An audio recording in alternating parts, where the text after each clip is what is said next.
Good evening, ladies and gentlemen, and welcome back to the NXTGEN Racing World Tour Season 1 as brought to you on the sim racing platform, the premier platform known as Assetto Corsa Competizione on the PC. And tonight marks round 8. That's right, ladies and gentlemen, it is time for the season finale. Over the course of the last 7 weeks, we have seen all the racing build up to this massive crescendo, and that is the season finale, where tonight we'll be crowning our championship winner come the end of the proceedings. And my goodness, do we have a fantastic schedule ahead of you, because tonight is a super endurance round, which means we've got a slightly longer feature race than our standard, and you can be sure there's going to be fantastic racing throughout. And let's take you through that schedule. Times in British summertime, that's BST or UTC +1.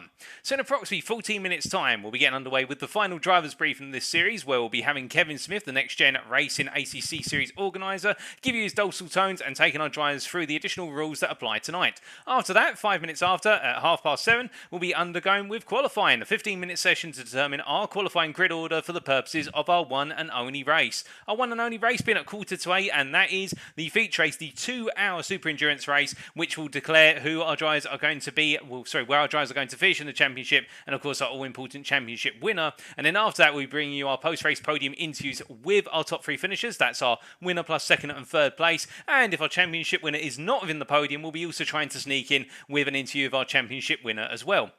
Now, in the commentary box tonight, you have myself, Paul TX141 Walsh, also known as Brit in a Spit, returning from an extended vacation. It's good to be back, ladies and gentlemen. But before I go any further about myself and where you can tune in tonight, I just want to briefly say a thank you to Alexandru Siklovan, or Shumi002, as he's also nicknamed online, for covering for rounds 6 and 7. He did an absolutely fantastic job at commentating rounds 6 and 7, and indeed, we're very grateful to Siklovan for covering the proceedings. Indeed, you guys and girls, from what I'm hearing, absolutely enjoyed the commentary that he brought and the fantastic commentary action he brought, given the fact that he is a Eurosport commentator and also the sporting director of West Competition Racing. And again, a huge thank you to Alexandru. We really do appreciate it, and who knows, perhaps he'll be coming back for more broadcasts for NXTGEN Racing in the future, or perhaps even we might even be collaborating with him. Perhaps he and I will be in the commentary box together. Never say never. We'll come back to that at another time.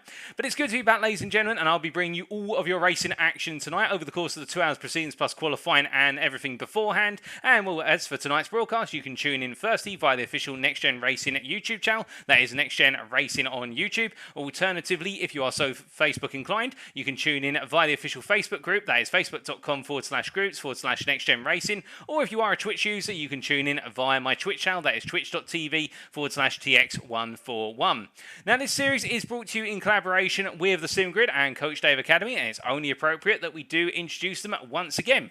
So starting off with the SimGrid. Who are the SimGrid? What do they stand for and whatnot? Well, the SimGrid is a place for amateur and professional sim racers to compete against fellow drivers in leagues and endurance events for primarily Assetto Corsa Competizione, but also they've quite recently started to expand into the world of R-Factor 2 and also, to a lesser extent, iRacing. But if you're looking to take part in a one-off event, a dedicated championship, whether it be all the way down at a rookie level, all the way up to the SRO Fanatec Esports level or the Coach Dave Academy World 100 Series, it is the case that the SimGrid is the place to go to for sign up for all those series, and indeed some fantastic leagues on there. We at NXTGEN obviously host our leagues through the SimGrid as well and get our publicity out there, and the SimGrid has been supporting us through a combination of publicity, their hosting platform, but also on top of that in terms of supporting us with live stewarding. We have our own live stewards from NXTGEN Racing working alongside live stewards from the SimGrid, and they do the live stewarding of the races of this series and indeed also the post-race stewarding as well. Post-race stewarding appeals, they cover those as well with our drivers. So thank you once again to the SimGrid for supporting us throughout this series, and we're very grateful to have them with us, and we look forward to working with them in the future.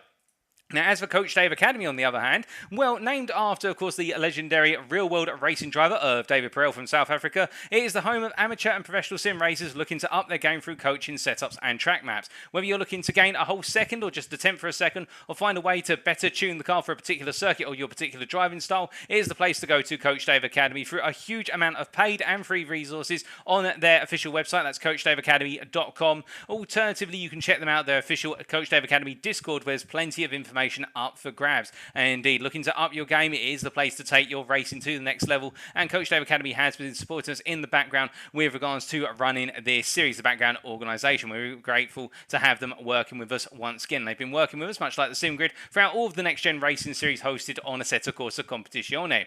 Now we come from our primary sponsors and backers to the calendar then. So, the calendar is now in its final stage, of course. We started off 8 weeks ago at Circuit Zandvoort in the Netherlands on the 15th of February. We then went to Imola in Italy on the 22nd of February. We then went across to the United States of America for Laguna Seca on the 1st of March, somewhere where I've recently visited in Monterey County in Laguna Seca. And my goodness, what a beautiful circuit, and indeed a fantastic circuit enjoyed on the sim by all of our drivers then, and produced some fantastic racing.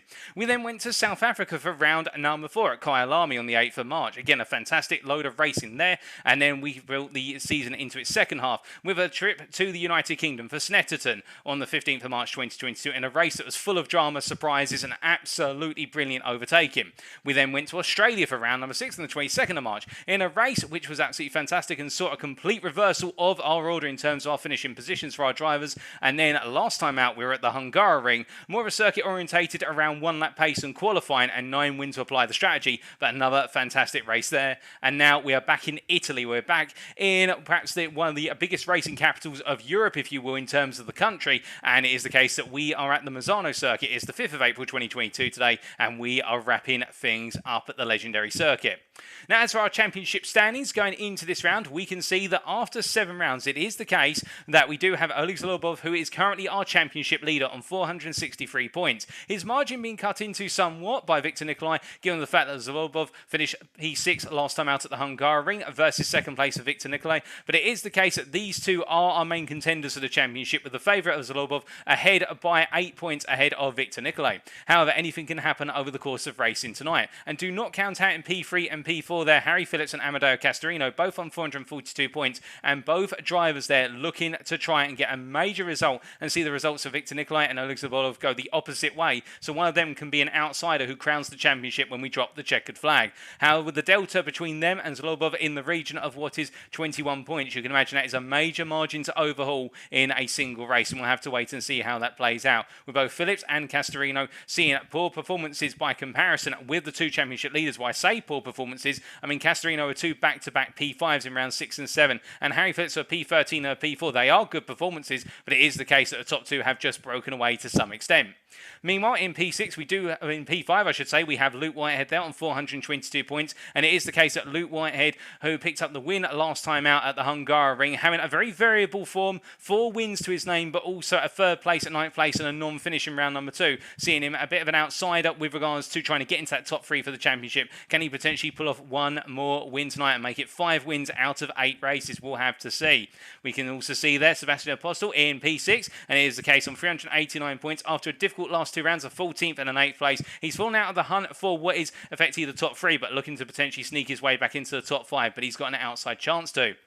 Drago Simone in P7, meanwhile, 364 points. A 3rd place last time out of the Hungaroring, a great result, and he'll be looking to try and wrap up his proceedings by finishing in P7 in the championship with that advantage of 8 points over Luca Dogano. Can he hold on, or will Dogano find a way to get back at him, given the fact that Luca Dogano's had a bit of an off form recently with a 20th and 11th place, but you never know, he may be able to bounce back tonight for Quartet Racing 1. Marcus Fox, P9, the consistent driver who picked up another pair of 12th place finishes in round 6 and 7. It is the case he's only had 1 top 10 finish so far, and that was in round number 3 of P9. Could we see the Austrian make his way back into the top 10 for the season finale? And in completing our top 10, we do have Rafael Donato there on 314 points, went 8th and 7th over the last 2 rounds. It should be pointed out within this top 10, by the way, you can see on the right-hand side of your screen, we do have success ballast applying to 5 of our drivers here, as per the rule set of our winner last time out, Luke Whitehead at the Hungaroring, taking a full 20 kilograms. We can see that 16 kilograms is going into the car of 2nd place man Victor Nicolae. We can then see our 3rd place finisher last time out the Hungaroring, Drago Simone, has now got 12 kilograms in the car. We've got 8 kilograms for Harry Phillips for his 4th place finish at the Hungaroring, and we have 4 kilograms going in for the 5th place finish of Amedeo Castorino at the Hungaroring. But outside of our top 10 and coming down to P11 through to P20, we can see it is the case that David Brege there, the Bentley Boys driver and the Bentley Continental GT3 from Germany, currently just outside the top 10 by 5 points versus Rafael Donato on 309 points. Can he pick up a result that will take him back into the top 10 tonight, or will it be an opportunity for the likes of Ivan Fornes, for example, to close on in Joe Coffin, Timmy Latonen and Giovanni Izzo all close behind and looking to try and get as close as possible to a top 10 finish come at the end of the championship. Cody Cosford, meanwhile, in P16, and the McLaren driver there, looking to try and get some good points on the board to close the gap to Giovanni Izzo from P16 to P15. It is only a delta of what is 9 points. Or will it be Martin Ulrich who manages to spring a surprise and get closer to Cody Cosford by the end of tonight? Visfield unfortunately retiring from the series earlier on, and as a result not being able to take part tonight on 224 points in P18. He will likely drop down to Christian Embrini tonight, who's in P19 on 201, and then a further what is 11 points behind and not racing tonight from what I've been informed by the man himself, Gareth Mills there, P20 on 190 points, not feeling too well, but I do believe he'll be tuning in tonight and watching all the race in action. He wishes all the drivers well, and he does hope for a Harry Phillips win, but he wishes the top 3 in the championship the best of luck. Meanwhile, outside of the top 20 and coming down to P21 through to P30, a number of these drivers being retirees from the series. We do have Fraser Rostance, the NXTGEN Racing driver there, in P21 on 186 points, trying to close the gap to Gareth Mills, 4 points between the two of them, and Rostance will be looking to finish inside the top 20 come the end of tonight's proceedings, with Mattia Vaca, who retired previously from the series on 178 points. Chris Zoiger there, currently P23 of a non-start at the Hungaroring on 147 points. Can he get himself ahead of Mattia Vaca come the end of tonight? And Martin van Munster as well, one of perhaps our rookie drivers in terms of overall pace, but still has been enjoying the race throughout and the racing pace throughout. He'll be looking to try and wrap up his season on a high and get himself out of P24 on 133 points. Now, we do have it listed that Darren King has retired, but I do believe he's actually taking to the circuit tonight, so as a result, that is a little bit of an incorrect statement there. He's on 123 points currently. How high can he finish come the end of tonight? With Kevin Gelling, P26 there, Pavlo Denishenko, P27, Tobias Linden, P28, Vittorio Simone, P29, and then in P30, Andrea Ficini. Of course, all these drivers haven't retired from the series. Outside the top 30, but not to be forgotten about there, P31, Daniel Sherapinin, Tinker van der Velde in P32, then Lucas Seedor, P33, Dominic Linkett, P34, Joshua Allen, P35, Presley Martino, P36, Simon Humer, P37, Ivan Shomatinsky, P38, and last but not least, Bobby Daniels there, P39, not having been able to take part in a race in this championship. Now, meanwhile, we come from our championship stands to the track then. So we're at the Misano World Circuit, Marco Simoncelli, and this, of course, is located at Misano Adriatico in the Rimini province of Italy, specifically in the region of Emilia-Romagna. And this circuit featured typically on major motorcycling racing calendars. It is the case that this circuit has started to become established since 2015 on the GT World Challenge European calendar, and it is the case consistent of 16 corners. This track, a very tricky circuit due to its wide variety of sweeping corners and also sudden direction changes, particularly turns 1 through to 3, and also the run through turn 11 through to 16. A very tricky sequence of corners there, and it is the case, as you can see from the circuit map provided to us by user GPMap from wikipedia.org, it is a track that is going to push our drivers to the limit over the course of the 2 hours. Now, as for the 2 hours, well, the same rules as normal apply, and that is that we have the balance of performance, the 2021 base variant as applies in Assetto Corsa Competition applying here today. And with regards to success ballast, as we covered that earlier, the success ballast is applied to the top 5 finishers of each race as follows, as you can see in the table there, in what is multiples of 4, where we have 20 kilograms for our race winner last time out, all the way down to 4 kilograms for our 5th place finisher, and these drivers carry the ballast into the next race. Outside of the general rules, in qualifying, drivers are not permitted to use return to garage, that's RTG. Whilst out on circuit, they must enter the pit lane before using RTG, and in the race there will be 2 mandatory pit stops which require fuel to be added, 1 litre minimum, and changing tyres is an option. Our drivers do not have to change tyres, they can do so only if they want to, and there is no defined pit window within the 2 hours, which means drivers may choose when to pit, and that leads to the major strategic variety. But with that, having covered the rules and everything, we do look to our live pictures briefly whilst our drivers are waiting for that final driver's briefing.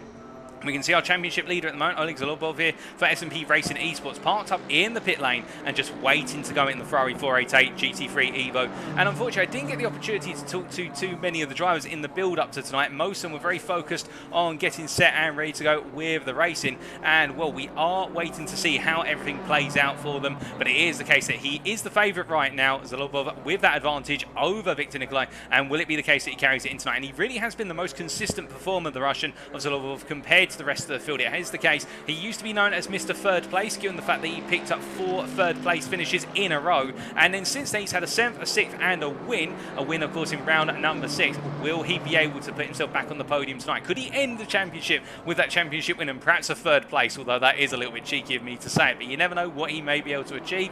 Alternatively, will it be the case that we see his main challenger here, Victor Nicolae, the Romanian driver from West Competition Racing? Could he in the BMW M4 GT3 find a way to snatch that championship away. These two have been very close together. We haven't seen them race one another too often, to be fair. It's normally been the case that have been opposite parts of the circuit, albeit battling for those top 5 finishes. But will we see them come together here today? We'll have to wait and find out, as we do just sneak our way into the driver's briefing room with all of our drivers being asked to attend that driver's briefing.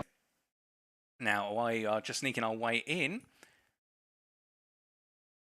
And I do believe, yep, my microphone is muted, so I won't be deafening all the drivers whilst they're waiting for that driver's briefing. You can imagine that they're all in some sort of real world driver's briefing room waiting to be briefed, but actually it's a Discord server, which you can't see on screen right now, but you will hear the audio from Kevin Smith, who will be bringing you that driver's briefing in a short while. But whilst we are waiting, we just take a look in the chat then. We can see in the YouTube chat, Chris Dane saying, good luck, everyone. Thank you, Chris. And I think all of our drivers will appreciate that, and we hope you're doing well. And indeed, to all those you guys and girls tuning in, well, we do hope you're all well, and that driver's briefing, it's only moments away as Kevin Smith has entered the driver's briefing room and will very shortly be hearing his tones one more time, as we are just waiting for the last of our drivers to sneak into the driver's briefing room, and then we will be go, go, go. It is the case right now. We are still waiting a little bit, and we've got a couple more drivers making their way into that briefing room. We are only less than a minute away now from that driver's briefing.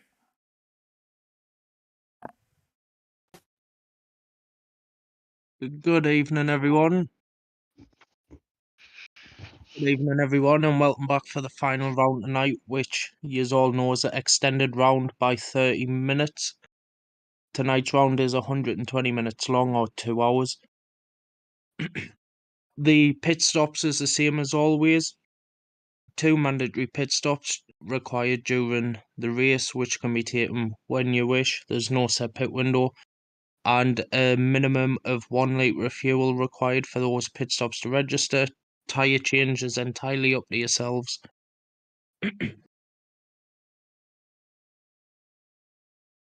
Pit entry and pit exit tonight. On pit entry, try not to cut across from the right hand side of the track straight into the pit entry, especially if there's other cars around you, because we don't want to see any incidents there. And also on pit exit, be very wary of other cars coming round on the racing line, as most people like to run wide and use the full width of the track where the pit exit actually ends. So be aware of that on your delta as well when you're coming out of the pits. In regards to qualifying tonight, there's no return to garage to be used and no queuing in the final sector. We have got a smaller grid than expected due to a few drivers dropping out across the championship. So use your outlap to find plenty of space on track, guys.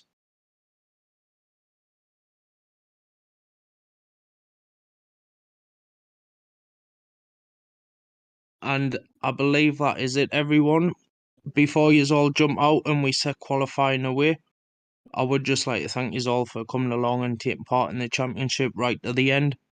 And we will be announcing another championship in around a week or two's time, which will have a totally different format for you all to come and enjoy. Good luck, everyone. If anyone has any questions, please let us know as soon as possible and get those answered. And you're now free to leave the room, and we will forward to qualifying in approximately 2 minutes.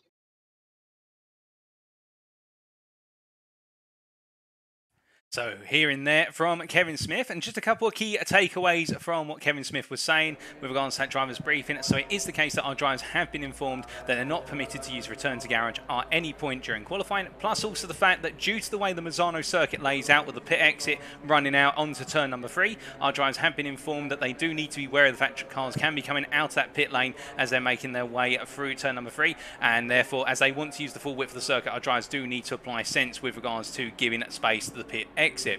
On top of that, our drivers are not to queue in the final sector. It is a common practice to queue in the final sector in qualifying sessions. If anybody has watched real-world racing such as Formula 1, for example, you'll see that there's a lot of queuing that does occur around the end of the circuit to set up the perfect lap, and our drivers have been told not to queue given the fact there's going to be tons of space out on circuit, given that we only have 17 drivers taking part tonight, which is a little bit unfortunate because we did have 22 drivers registered for tonight, but it looks like only 17 are able to make it, but there being plenty of space out on circuit, you can imagine our drivers will be able to enjoy that space for the purposes of their qualifying laps.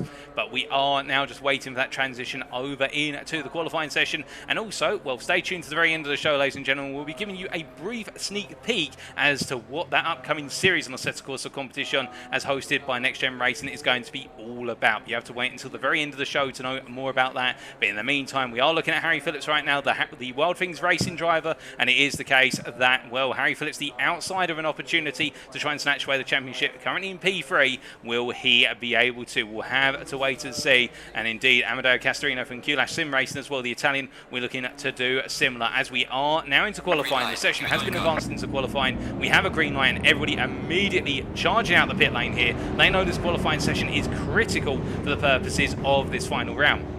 Now, what can we expect in qualifying out here, you ask? Well, the thing about Misano as a circuit is it's a MotoGP circuit by nature, it's a motorcycle circuit by nature, which means that this circuit is typically more associated with thinner machinery. Of course, the motorcycle, only 2 wheels, a lot thinner than your 4-wheel-based GT3 car. Now, it sounds obvious, but that means that the nature of this circuit, when you drive it in a GT3 machine, is a little bit different in the fact that whilst overtaking is possible around here, and there's plenty of overtaking opportunities, this circuit naturally caters to more of a tighter nature. So overtaking, you really do need to have a pace advantage versus your opponent in order to be able to go for a move.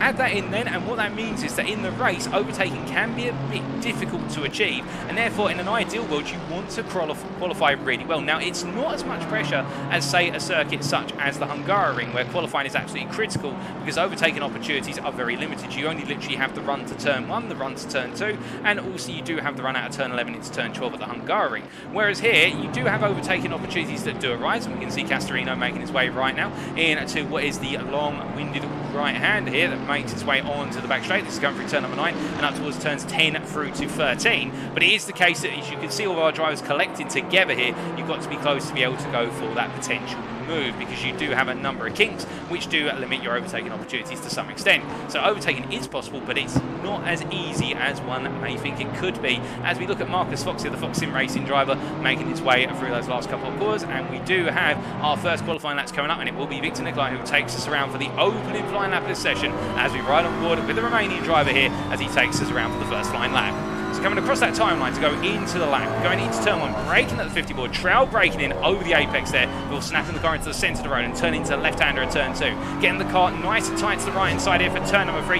The long right-hander holding the car flat down the floor, and as he makes his way into turn number 4, now braking that 50-metre board as late as he dare, going through 4, then immediately into another right-hander at 5 here, building up the speed and flicking the steering from right to left here, going through 6. That's the opening sector complete, and now charging down towards turn number 7. It's a short run here, it looks a long run, but it's a shorter one than you think as you make your way out towards the braking zone for 7, braking that 100-metre board, getting hard on the anchors, turning into the hairpin here, got to get as late an apex as possible. You want to point the car and square on the throttle, and now making its way out of 7, heading up into the right-hand kink of 8, we're getting ready for the long hairpin at 9, going into the right-hand kink of 8, now braking heavily, taking as wide an entry as possible into 9, and as he turns through, gets back on that throttle, little bit of oversteer there as he got on the throttle pedal there, as the circuit raises to the slight camber change in the road, and as he makes his way in the long run up towards turn number 12 and 13, going through turn number 10 first, he flat out through here, cutting as much apex as possible, keeping the car over to the left, and now turning into 11, little snapping on the brakes here for 12, a dab of the brake, chuck the car into 12, and now get that car back and settled into turn number 13, heavier on the brakes this time, and now bringing the car out the corner, get on the throttle as nice and early as possible,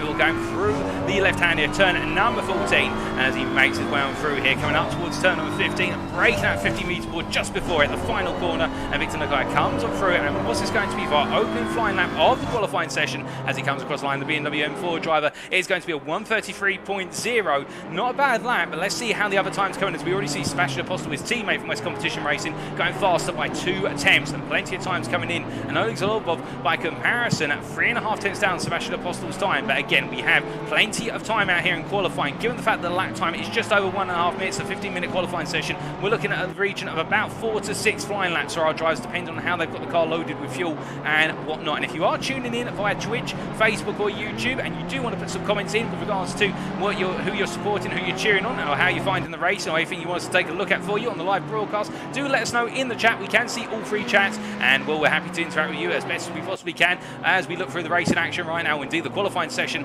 at this point in time. In terms of the form we're expecting here, well, we do know one driver who's absolutely on form. When he's having a good day, he's unstoppable, and that is the GTWR Roman Grosjean Academy driver, Luke Whitehead. Whitehead here as he makes his way through. The Briton coming through turn number 6 right now as he makes his way in the long run down towards turn number 7. And will the Porsche 911 GT3R driver doing a fantastic job here as he comes on down, and currently a 1 minute 32.717, the fastest lap by a 10th over Sebastian Apostel here, but there's plenty more time out there. And indeed, we've got nice conditions at the moment, a bit of overcast cloud with sunshine mixed in there, an ambient temperature of 15 degrees centigrade with a track temperature of 21 degrees centigrade. It's going to be variable weather today from what we're hearing on the weather forecast. We've got a lot of wind over the circuit right now, as you can see there in the top right corner of your screen. We've got a 10 km/h wind blowing across the circuit. Now, will affect lap times and also affect our drives through some of the corners, and that may just hurt some drivers as that wind hits at the wrong possible time. But right now, Luke Whitehead getting everything right on the first time of asking as he makes his way down to turn number 12. Now, earlier, some of you may recall that we did mention this circuit has 16 corners rather than 15. It is the case that depending on how you split turn 3, you can make it 2 corners or a single one. We're going to make it a single corner just to simplify things a little bit. So that way we'll be referring to 15 corners from this point onwards. Just in that case, if you were a little bit confused, as we see Whitehead comes out of the circuit named corner, Misano corner, turn number 15, and makes his way across that timeline. And well, he improves by 2 tenths for 32.5 in response to Oleg Zholobov there, improving to what was a 32.8. Indeed, the Ferrari driver looking good here. Now, in terms of the form factor of the cars, if we exclude drivers and we say that it's an equal driver in every single machine, we're not expecting there to be a dominant car around this circuit per se. It is the case that most machines do seem to work quite well around this circuit. The only car, although we're not seeing it out of the circuit as we have the absence of Timmy Latonen, is the Audi R8, which can be a very tricky car in the final sector, particularly that braking zone from turn 11 to turn 12, where the car can snap loose very aggressively if not tuned well. Although we do recently have the arrival of the Audi R8 LMS Evo 2 in Assetto Corsa Competition. That arrived with the Challengers Pack earlier on. Arrived earlier this year at the end of March. It was March the 23rd when it arrived. Although that's not being featured in this series, given the fact this series started well before that DLC arrived, or that downloadable content arrived. So we're not seeing any Audis on the circuit today, but the mid-engine rear-wheel drive cars will do very well through the direction change of this circuit.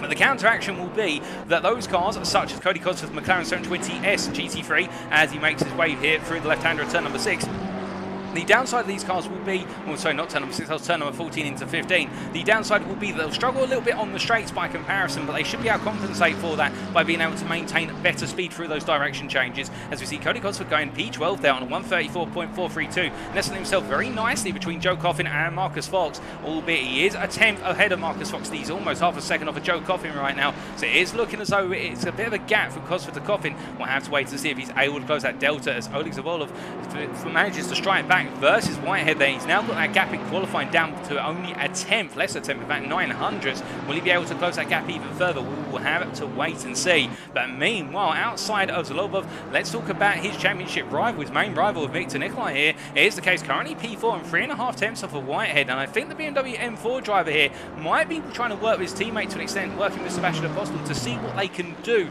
Now, whilst this is a driver's championship only, there's no constructors championship here. You can imagine that West Competition Racing, within all fair means, so not rigging racing per se, but within all fair means, they will want to try and enable their prime man, Victor Nicolae, in the championship to try and take that championship crown. And as a secondary aspect will be Castorino here. Will it be the case the QLash Sim Racing driver will be looking to try and intervene in that and not see them work something magical together, but we'll have to wait and see. But it does look as though right now Castorino, as he makes his way through turn number 12 and through turn number 13 there and into 14-15, he's currently P8 and not quite out there as he jumps to the pits here, and I think he will be looking to try and get some more fuel in the car. Perhaps make some setup changes. Perhaps the tyre pressures aren't where they want them to be, as he does jump to the garage there, which he's permitted to do because he has crossed the pit entry line where they have to decelerate. Now, meanwhile, we can see that Rafael Donato here, currently the sliced of everybody out there because he's yet to set a time. It's the case the Cortec Racing 1 driver, whose livery is not quite loaded. We do apologise for that, making its way out to turn number 9 there and coming into 10-11 very shortly. It's a long run. You can see, look at the distance on that run, the distant camera angle there, as he takes the Mercedes-AMG GT3 Evo machine through 10 up into 12, up into 12 and 13 very shortly as he makes his way into that braking zone for 12, and it almost looks like he's going to run off circuit because there's so much runoff area. And as he comes through 13 now, looking very, very smooth there is Donato as we wait to see him set a time with half the qualifying session complete so far. Will he be able to get himself right up there? We'll have to wait and find out as he comes through the left-hander of turn number 15, and as he rolls the car through here, what will it be for Donato? He's currently not got a time on the board. Can he get himself up into that top 10? He goes P13 with what is a 1:33.967. That is 1.5 seconds off of Luke Whitehead's provisional pole time. Now, for those wondering, by the way, with regards to tonight, given it is a season finale, is there anything like double points available to our drivers? No, there's no double points up for grabs. It is the standard points all, which does mean that drivers such as our provisional poleman of Luke Whitehead, well, unfortunately, is the fact that he's had some inconsistencies, not of his own doing. He had that non-finish, of course, in round number 2. It means that for him to take the championship tonight, he's got to expect that the drivers ahead of him in the championships, that's Harry Phillips, that's Amedeo Castorino, that's Victor Nicolae, and also Oleg Zholobov, they've all got to have very, very bad results, alternatively retirements, to see things flip away and Whitehead take the championship crown, which of course will be a pain to him, but he'll be looking to just win tonight, and he'll look to do everything he can to have the perfect evening and put everything outside of his control. He'll do everything he can to steal that championship or get the best possible fish, and he just has to pray to the racing gods to see how it all goes for everybody else. Now, of course, his teammate from the GTWR team, and that is Dow King, as we did have Dow King, he's currently out here. There he is. Here's the case, the BMW M4 driver from England, making his way currently into the pit lane. It is the case, number 38 driver here in the BMW M4 P3, and will 3 attempts off his teammates on provisional pole here in a rather fetching livery, and well, he has managed to split Zholobov and Apostle quite nicely, as we are just waiting to see how this qualifying session will all come to its conclusion. But as we do wait, we do see it coming in to what is another lap, or in fact midway through a lap right now, is the Fox Sim Racing driver Marcus Fox here, who's not having a good form in qualifying, as he goes very wide there coming through turn at number 6 and gets it all sorts of wrong as he tries to rejoin, hitting at one of the bumps there as he makes his way back in. The sausage curves, those nasty yellow-black sausage curves, which really unsettle the car. He gets out of the way as quickly as he possibly can there from the 2 qualifying drivers of that was, I believe that was the driver of the Q-Lash Sim Racing driver at Castorino, and also I think that was Drago Simone behind him, both of them flashing their lights in earnest to say to him, can you politely get out of the way as soon as possible, we're coming on through, and he did so accordingly. But that was a very nasty moment there for Marcus Fox, and very fortunate to be able to keep it together without the car really bottoming out. But meanwhile, as he makes his way back up to speed, I think he's had a little bit of a knock to his confidence, although it'll be a brief one. We can see the Bowley Boys driver from Germany here, David Bregate, doing a nice job in the number 7 machine. He's currently in the number 7 machine, and he is a P7 for that, as he makes his way into the long hairpin here at turn number 9, and as he rolls the car through here, the Bentley's a little bit of an interesting creature around this circuit, given the fact that this circuit requires drivers to abuse as much of the track limits as possible, particularly on those apex curves. You can imagine if he creeps a little bit wide and hits one of those sausage curves, the Bentley's actually going to feel quite comfortable due to its overall weight and mass distribution, and that may just give him a little bit more to play with here. And the Bentley, of course, a very strong car in extended endurance racing. He runs a bit wide there, goes beyond track limits at turn number 12, and that is going to be an aborted lap. He'll only have 2 more laps after this one. And the Bowley Boys driver right now looking quite good, as we see a disqualification there for Dow King, and we are just checking as to why that is. I think that might be due to the fact that, well, I'm not 100% sure why Dow King has been disqualified, but he has been disqualified from the qualifying session. That may be due to the fact that he wasn't signed in for the purposes of tonight, but we'll let the stewards deal with that one. As soon as we hear anything, we'll let you know. But Reggae has been promoted to P6 as a result, and he makes his way back out again. 7 tenths off of the fastest lap here. I think he'll feel very chuffed with how this qualifying session is going right now. As meanwhile, we look from him to P11 driver Giovanni Izzo here from Cortec Racing 1, the Italian, and here's the case, of course, Cortec Racing 1 have always had a habit of fueling their cars high and running them very long in the races and taking the pit stops later than everybody else. Will we see them do that again today? We'll have to wait and find out, as number 88 driver makes his way through the double right of 4-5 and heads up towards turn number 6, the left-hander that really goes on towards what is the second sector of this circuit as he makes his way on through. But the one driver right now, as he makes his way through turn 6, who's really not on the form we'd expect right now, is Harry Phillips from Wild Things Racing, as he makes his way down through 6 and up in towards turn number 7 here. And as he comes into the hairpin, you see Martin Van Munster moving aside, who's got the slice lap of everybody that is counted for, as we see the SAS Racing Team MBM Designs driver from the Netherlands making his way on through here and just enjoying the driving experience. I don't think he perhaps quite feels as comfortable as he would like at Misano. It is the case that he's down in P16. Meanwhile, Harry Phillips P10, and he needs to find a lap soon, because if he doesn't find a lap, it is going to be the case. It's going to be even more difficult for him to have that outside chance of snatching the championship away, because the P10 right now versus Castorino's qualifying P8, and then we do have Victor Nicolae and Oleg Zholobov at P4 and P3 respectively. This is not where you want to be, particularly for those opening couple of corners where it's very tight through turns 1 to 3, and anything can happen through there. But right now, the Wild Things Racing driver just enjoying, I think, building the car back up and flying through these corners as he gets it very nicely there through 14 into 15. And we are going to be running on board with Harry Phillips for one more flying lap of this session as he takes us across that timeline. In fact, he's already backing off, I think. As he makes his way through turn number 1 here. I think Harry Phillips, in fact, backed off before he got even into the corner, and it's not a comfy lap for Harry Phillips. He makes his way through turn number 2 and into 3. But he did lift off coming into turn number 1, so I do think it's the case that this is more of an in lap than anything else here, because it has been quite an unsettled lap by comparison. So instead, what we will be doing is jumping to what is a Dragon. Well, we're just trying to find dry out on circuit right now. We do have a Luke Whitehead coming on through for another lap as he makes his way towards the end of this one, but I think there's not going to be enough time before he crosses that timing line.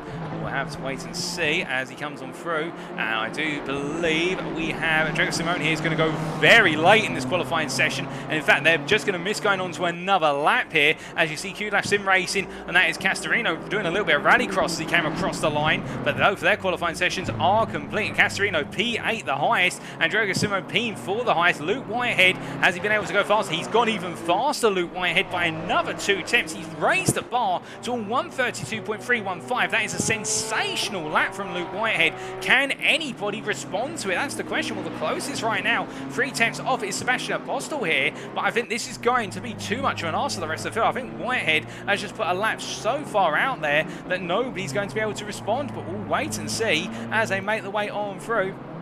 And as our drivers make their way on around right now, we have had confirmation that Dow King has been disqualified in qualifying due to the fact he's listed as disqualified on the SimGrid website due to not signing out of events. So that explains things there. I'm not 100% sure if he'll be permitted to race. Now, of course, we'd love to see King out on circuit. We'd appreciate that. Indeed, I think you guys and girls would appreciate him racing as well. But we'll have to wait and see. But rules are rules at the end of the day. And they do get applied equally to all of our drivers. As we see Sebastian Apostle here coming to the end of this qualifying session. Has he got a response to Luke Whitehead? Has he got any means of responding here as he comes on through the final corner, through Misano corner, as he makes way on through? It's gone beyond track limits, and that is Luke Whitehead who takes pole position for the season finale by 3 attempts ahead of Sebastian Apostle. My goodness. And well, now it is time for us to get ready to go racing, ladies and gentlemen, as the grid is formed and our drivers now have 5 minutes to set up the car one last time for going racing over the course of the 2 hours.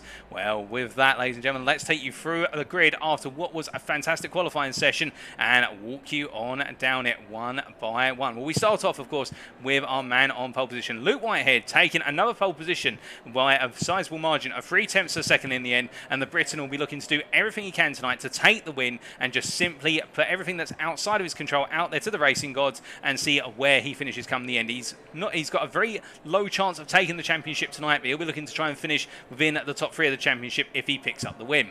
Alongside him on the front row, a brilliant qualifying session as well from Sebastian Apostle here, the West Competition Racing driver from Romania. He lines up alongside the GTWR Romain Grosjean Academy driver of what is Luke Whitehead, and then in the end, Apostle really being the best of the rest outside of Whitehead in the BMW M4. Behind them, line up on row number 2, it starts off by Oleg Zholobov, our championship leader, and it is the case that he's doing everything right in qualifying to maintain that championship win come the end of tonight, as the Russian driver from S&P Racing Esports here has managed to out-qualify his championship rivals, and he'll be starting at P3.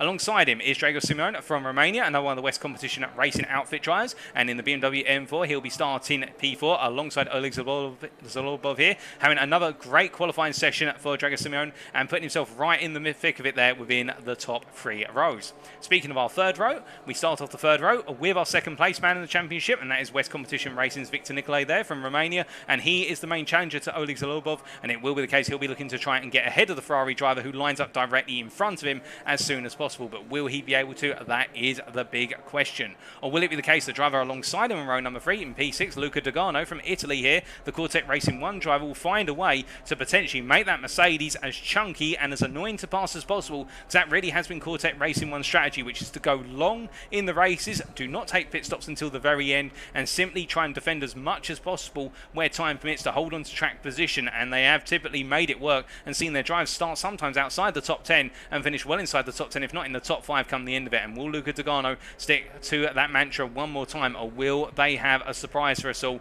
come the end of tonight's race? Meanwhile, on the fourth row, we have Harry Phillips here starting at P7. The Wild Things Racing driver was able to improve in the end, not by too much, but he did find a way to improve, and it is the case the British driver will be starting P7, currently P3 in the championship based on result count back, and well, alongside him is his main rival for P3, and that is Amedeo Castorino from Q-Lash Sim Racing here. He'll be looking to take the fight to the Wild Things Racing driver of Phillips from the get-go, and both of them, of course, on 442 points, will be looking to try and get an advantage on one another and make sure that they're there to seize on the opportunity should the main championship contenders, Oleg Zholobov and also Victor Nicolae, have a difficult day at the office and potentially drop major points. Remember, they're not out of it, these two. They can potentially snap that championship if results go heavily in their favour. On the fifth row, we have the Boatley Boys driver of David Brega from Germany here in the number 7 machine, the Bentley Continental GT3 2018, and he is joined on that row by Rafael Donato here for Cortec Racing 1, the Italian here in the number 12 car, and he will be looking to try, and much like his teammates, make that Mercedes as annoying as possible a pass and simply hold track position throughout. Our sixth row starts off with Giovanni Izzo here, another one of the Cortec Racing 1 drivers from Italy, and it is the case that he is the lowest qualified out of the three of them taking part today, and alongside him is Joe Coffin from the United Kingdom from the Long Live the DFGT machine team, and in the Porsche 911 GT3 it is the case that the number 136 driver we're looking to end his season on a high with a potential top 10. Cody Cosford starts off our 7th row, and he is in the McLaren 720S from Team Bollers Esport from the United Kingdom, and it's the case that Cody Cosford has had an improving form of results over the course of the season. Even with drivers retiring, his performances have continued to improve, and he'll be looking to try and end on a high, potentially perhaps snatch a top 10 if there are some instants, or even if he finds a little bit of pace over the course of the race. We will have to wait and see. And alongside him on the 7th row is Marcus Fox, the Fox Sim Racing driver from Austria, and again, qualifying not his style, and it is the case that qualifying not normally goes his way, but it is in the race where Marcus Fox makes up those places. Will we see him sneak his way into the top 10? Fraser Ostan starts off our 8th row, and we can see here the Next Gen Racing driver, the Lamborghini Huracan GT3 Evo from the United Kingdom here, getting ready to race once again, is joined by Martin Van Munster, who completes our grid order there, the Dutchman for MVM Design's SAS Racing team, starting last but not least, and he'll be looking to just try and keep the car out of trouble and bring it to its natural conclusion and see how far up the order he can finish come the end. But we look from them to the front of the grid as we do look all the way at the front, and it'll be Luke Whitehead who takes us away for the manual double file rolling start formation lap, a full lap of this circuit, and we'll be going racing when they come around to the start finish line once again. And we'll place your bets, ladies and gentlemen, who is going to be a winner, who is going to be our championship winner come the end of it as well. We will wait and see over the course of 2 hours of racing, as we have had confirmation that Dow King has been disqualified from the race as well for not signing up to previous races and being disqualified from the series on the SimGrid Racing website. And of course, that being the advantage when we host things through the SimGrid, we do keep that rolling tally of who's permitted to race and who's not, and their sign-up system and whatnot. And as all our drivers make the way through turns 1 through to 3 right now, well, we will wait and see whether the GTWR Roman Grosjean Academy driver of Whitehead will be able to stay in the lead come the end of the opening lap. If you guys and girls throw your minds back to Snetterton in round number 5, he was under pressure from Harry Phillips on the opening couple of corners, but in the end, it was the case that Harry Phillips succumbed to the pressure from behind of West Competition Racing, and that led to a fantastic race, which of course ended in drama for Luke Whitehead with a speeding penalty in the pit lane, a stop and go 30-second penalty, seeing him drop out of contention what was looking to be a very comfortable win, and in the end things went the way of Harry Phillips, who, well, speaking of Harry Phillips, of course, all the way down at P7 this time around. But of course, Harry Phillips, one of those drivers, if he doesn't do well in qualifying, he doesn't let it faze him. He never seems to let things faze him. He's very cool, he's calm and collected, and the Wild Things Racing outfit absolutely love him as he makes his way down towards turn 7 right now. But meanwhile, we look from him to a bit further down, and Cody Cosford here, of course, all the way down the order, and what is in that P12 position right now as he makes his way around. But I think they will swap up places as he comes on through, and as he makes his way down, there you go, see him moving ahead at Joe Coffin. It will be the case that Cody Cosford here looking to do as much as he possibly can to get things right, as we do briefly ride on board the helmet camera here of Cody Cosford. They've had cameras installed in their helmets for the purposes of this race, and we might be deferring to that camera angle a little bit later on, but just to give you an idea of what it's like to sit in the cockpit of that McLaren 720S. Very interesting cockpit design there, in the fact that the driver sits actually quite raised off the floor, and they actually look down over the front of the car, and that gives them a better judge of perspective on the car and the ability to see over the front of the chassis, and therefore be able to fine-tune where they position the car quite well. Quite a unique feature of the McLaren 720S, particularly compared to its predecessor, the 650S. But we look from him to a little bit further up the order now, and it is the case, well, our championship leader, as he now starts to get ready to tuck into formation here, Oleg Zholobov starting P3.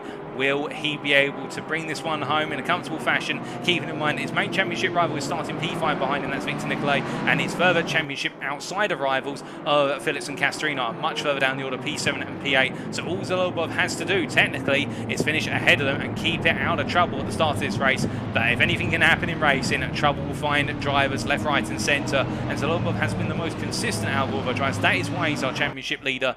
Will he be able to bring that consistency home one more time? That is the big question that we will answer over the next 2 hours as we wait for Luke Whitehead to take us away for the season finale here at the Misano World Circuit in Italy. 2 hours of racing in the Next Gen Racing Assetto Corsa Competition World Tour Season 1 finale, and it all gets underway very shortly.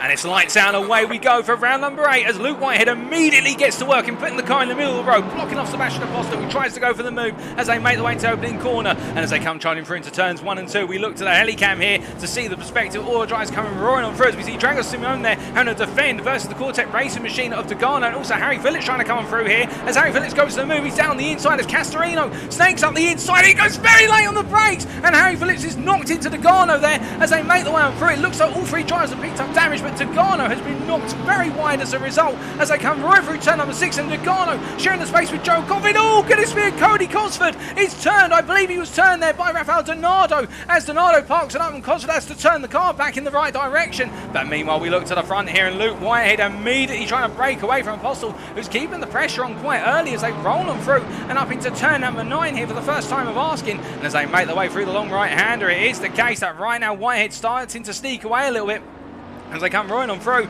But meanwhile, you can see Harry Phillips here. Well, he has lost out with Castorino making that very aggressive move down into turn number 4, and he will be on the radio. And indeed, Wild Things Racing will be on the radio to the steward saying that pass wasn't fair. But it is the case that Castorino right now not hanging about whatsoever, the Q-Lash Sim Racing driver. He's trying to get as many places as possible in the early stages of this race. But I think that was a little bit of an elbows out too far as we see. It looks like Victor Nicolae and Oleg Zholobov are coming together. Now, what on earth has happened there? Let's find out. This was only moments ago as we ride on board here the dashboard of what was Victor Nicolae as they came down towards turns 12 and 13. Now you'll see Oleg Zholobov is in the front of the picture there as we ride on board from the BMW M4 driver's perspective. They came for 11, broke into 12, and well, Victor Nicolae really getting close under brake and runs a little bit wide and then goes all in on the brakes here. And well, I think that's a bit of a case shut and closed there. I think he was expecting Victor Nicolae, well, sorry, I think it was the case that Victor Nicolae was expecting Oleg Zholobov to give him the space, given he went for it quite late in the day, but Zholobov probably didn't even see him coming in the end, where it is the case that Zholobov wasn't turned too heavily and Victor Nicolae was able to get himself back up to racing speed, but he's lost a place to Drago Simeone in the process. And well, the West Competition Racing team, they'll work together to swap the drivers around most likely later in the race, but that's the one thing that the remaining of Victor Nicolae did not want to do, is make contact with his main championship rival when he's got to beat the championship leader and of course finish the race. Well, that's the last thing you want to do, is cause an incident where the steward's going to look at you and think, well, you potentially caused that. Of course, give me your thoughts, ladies and gentlemen, in the chat with regards to what happened there. I think it's going to be lightly punished, if I'm honest with you. I don't think there was any major intention behind it, but I think it was a little bit of a move too soon early on in the race. But after the opening lap, as we come towards the end of the second lap, it is Luke Whitehead who currently leads by 0.6 of a second versus Sebastian Apostol here in P2. As we can see, Sebastian Apostol really trying to hound the back of Whitehead. He may have a little bit less fuel in the car to perhaps try and go early on the aggressive versus Whitehead, who may have a bit more fuel. Remember, of course, that Whitehead does have 20 kilograms of success ballast in that Porsche, and that will be hurting the car to some extent. Meanwhile, P3 is Oleg Zholobov after the contact. Victor Nicolae still on to P3 here in a slightly wounded Ferrari as he makes his way through turn number 15. Drago Simeone in P4 giving pursuit and trying to get close, but you can see already Zholobov is trying to pull away in the Ferrari as the BMW M4 driver gives that pursuit in the number 99 car, with Victor Nicolae meanwhile in P4, so in P5 I should say, as we see him making their way through turn number 2 once again. David Breger in P6, enjoying the racing so far on the Bodie Boys machine and getting some good laps in so far. And it is the case, he is 6 tenths down on Victor Nicolae,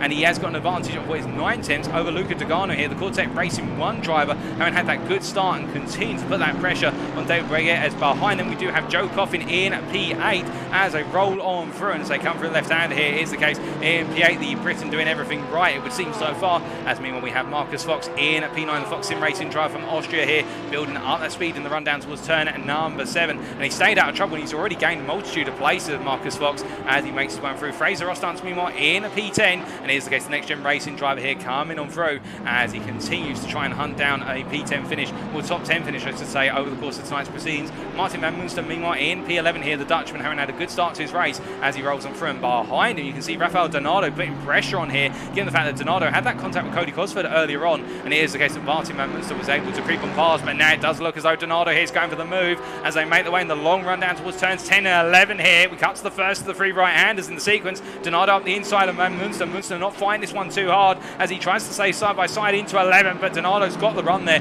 The Mercedes so strong on these straights compared to the Aston Martin Racing V8 Vantage, albeit the Aston Martin a good accelerator, but not quite up there with top speed in the higher gears. And as a result, as they come through turn number 12 into 13, up into 14, Donato making the move, and meanwhile Cody Cosford in P13, we're looking to make a similar move in the near future. Meanwhile, Amedeo Castorino down in P14.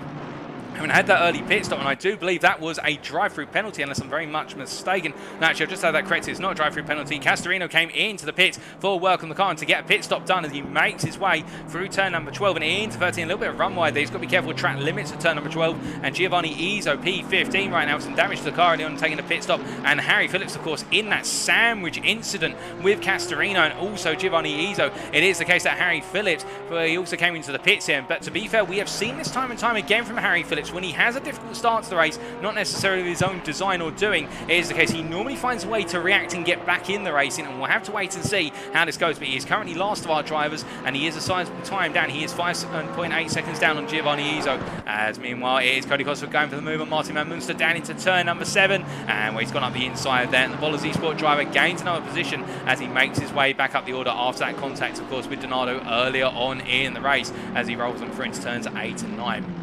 Now, as he comes on through the double right here, we do look a bit further up the order, and we look back up to Sebastian Apostel here, who again that pursuit of Whitehead all over the back of Whitehead. Now, what's quite interesting to see here is the fact that over the course of the corner-orientated portions of the circuit, so really the first two sectors, we're seeing that Apostel falls back quite a bit from the rear of Whitehead, but as soon as they get onto that long curved straight, so the run from turn 9 all the way up to turn 12 and into that braking zone for 13 in particular, Apostel's able to close up very aggressively under braking into 13 by comparison. I think it might just be that straight line speed advantage that's carried in the BMW M4 versus the Porsche 911, which is very corner-orientated.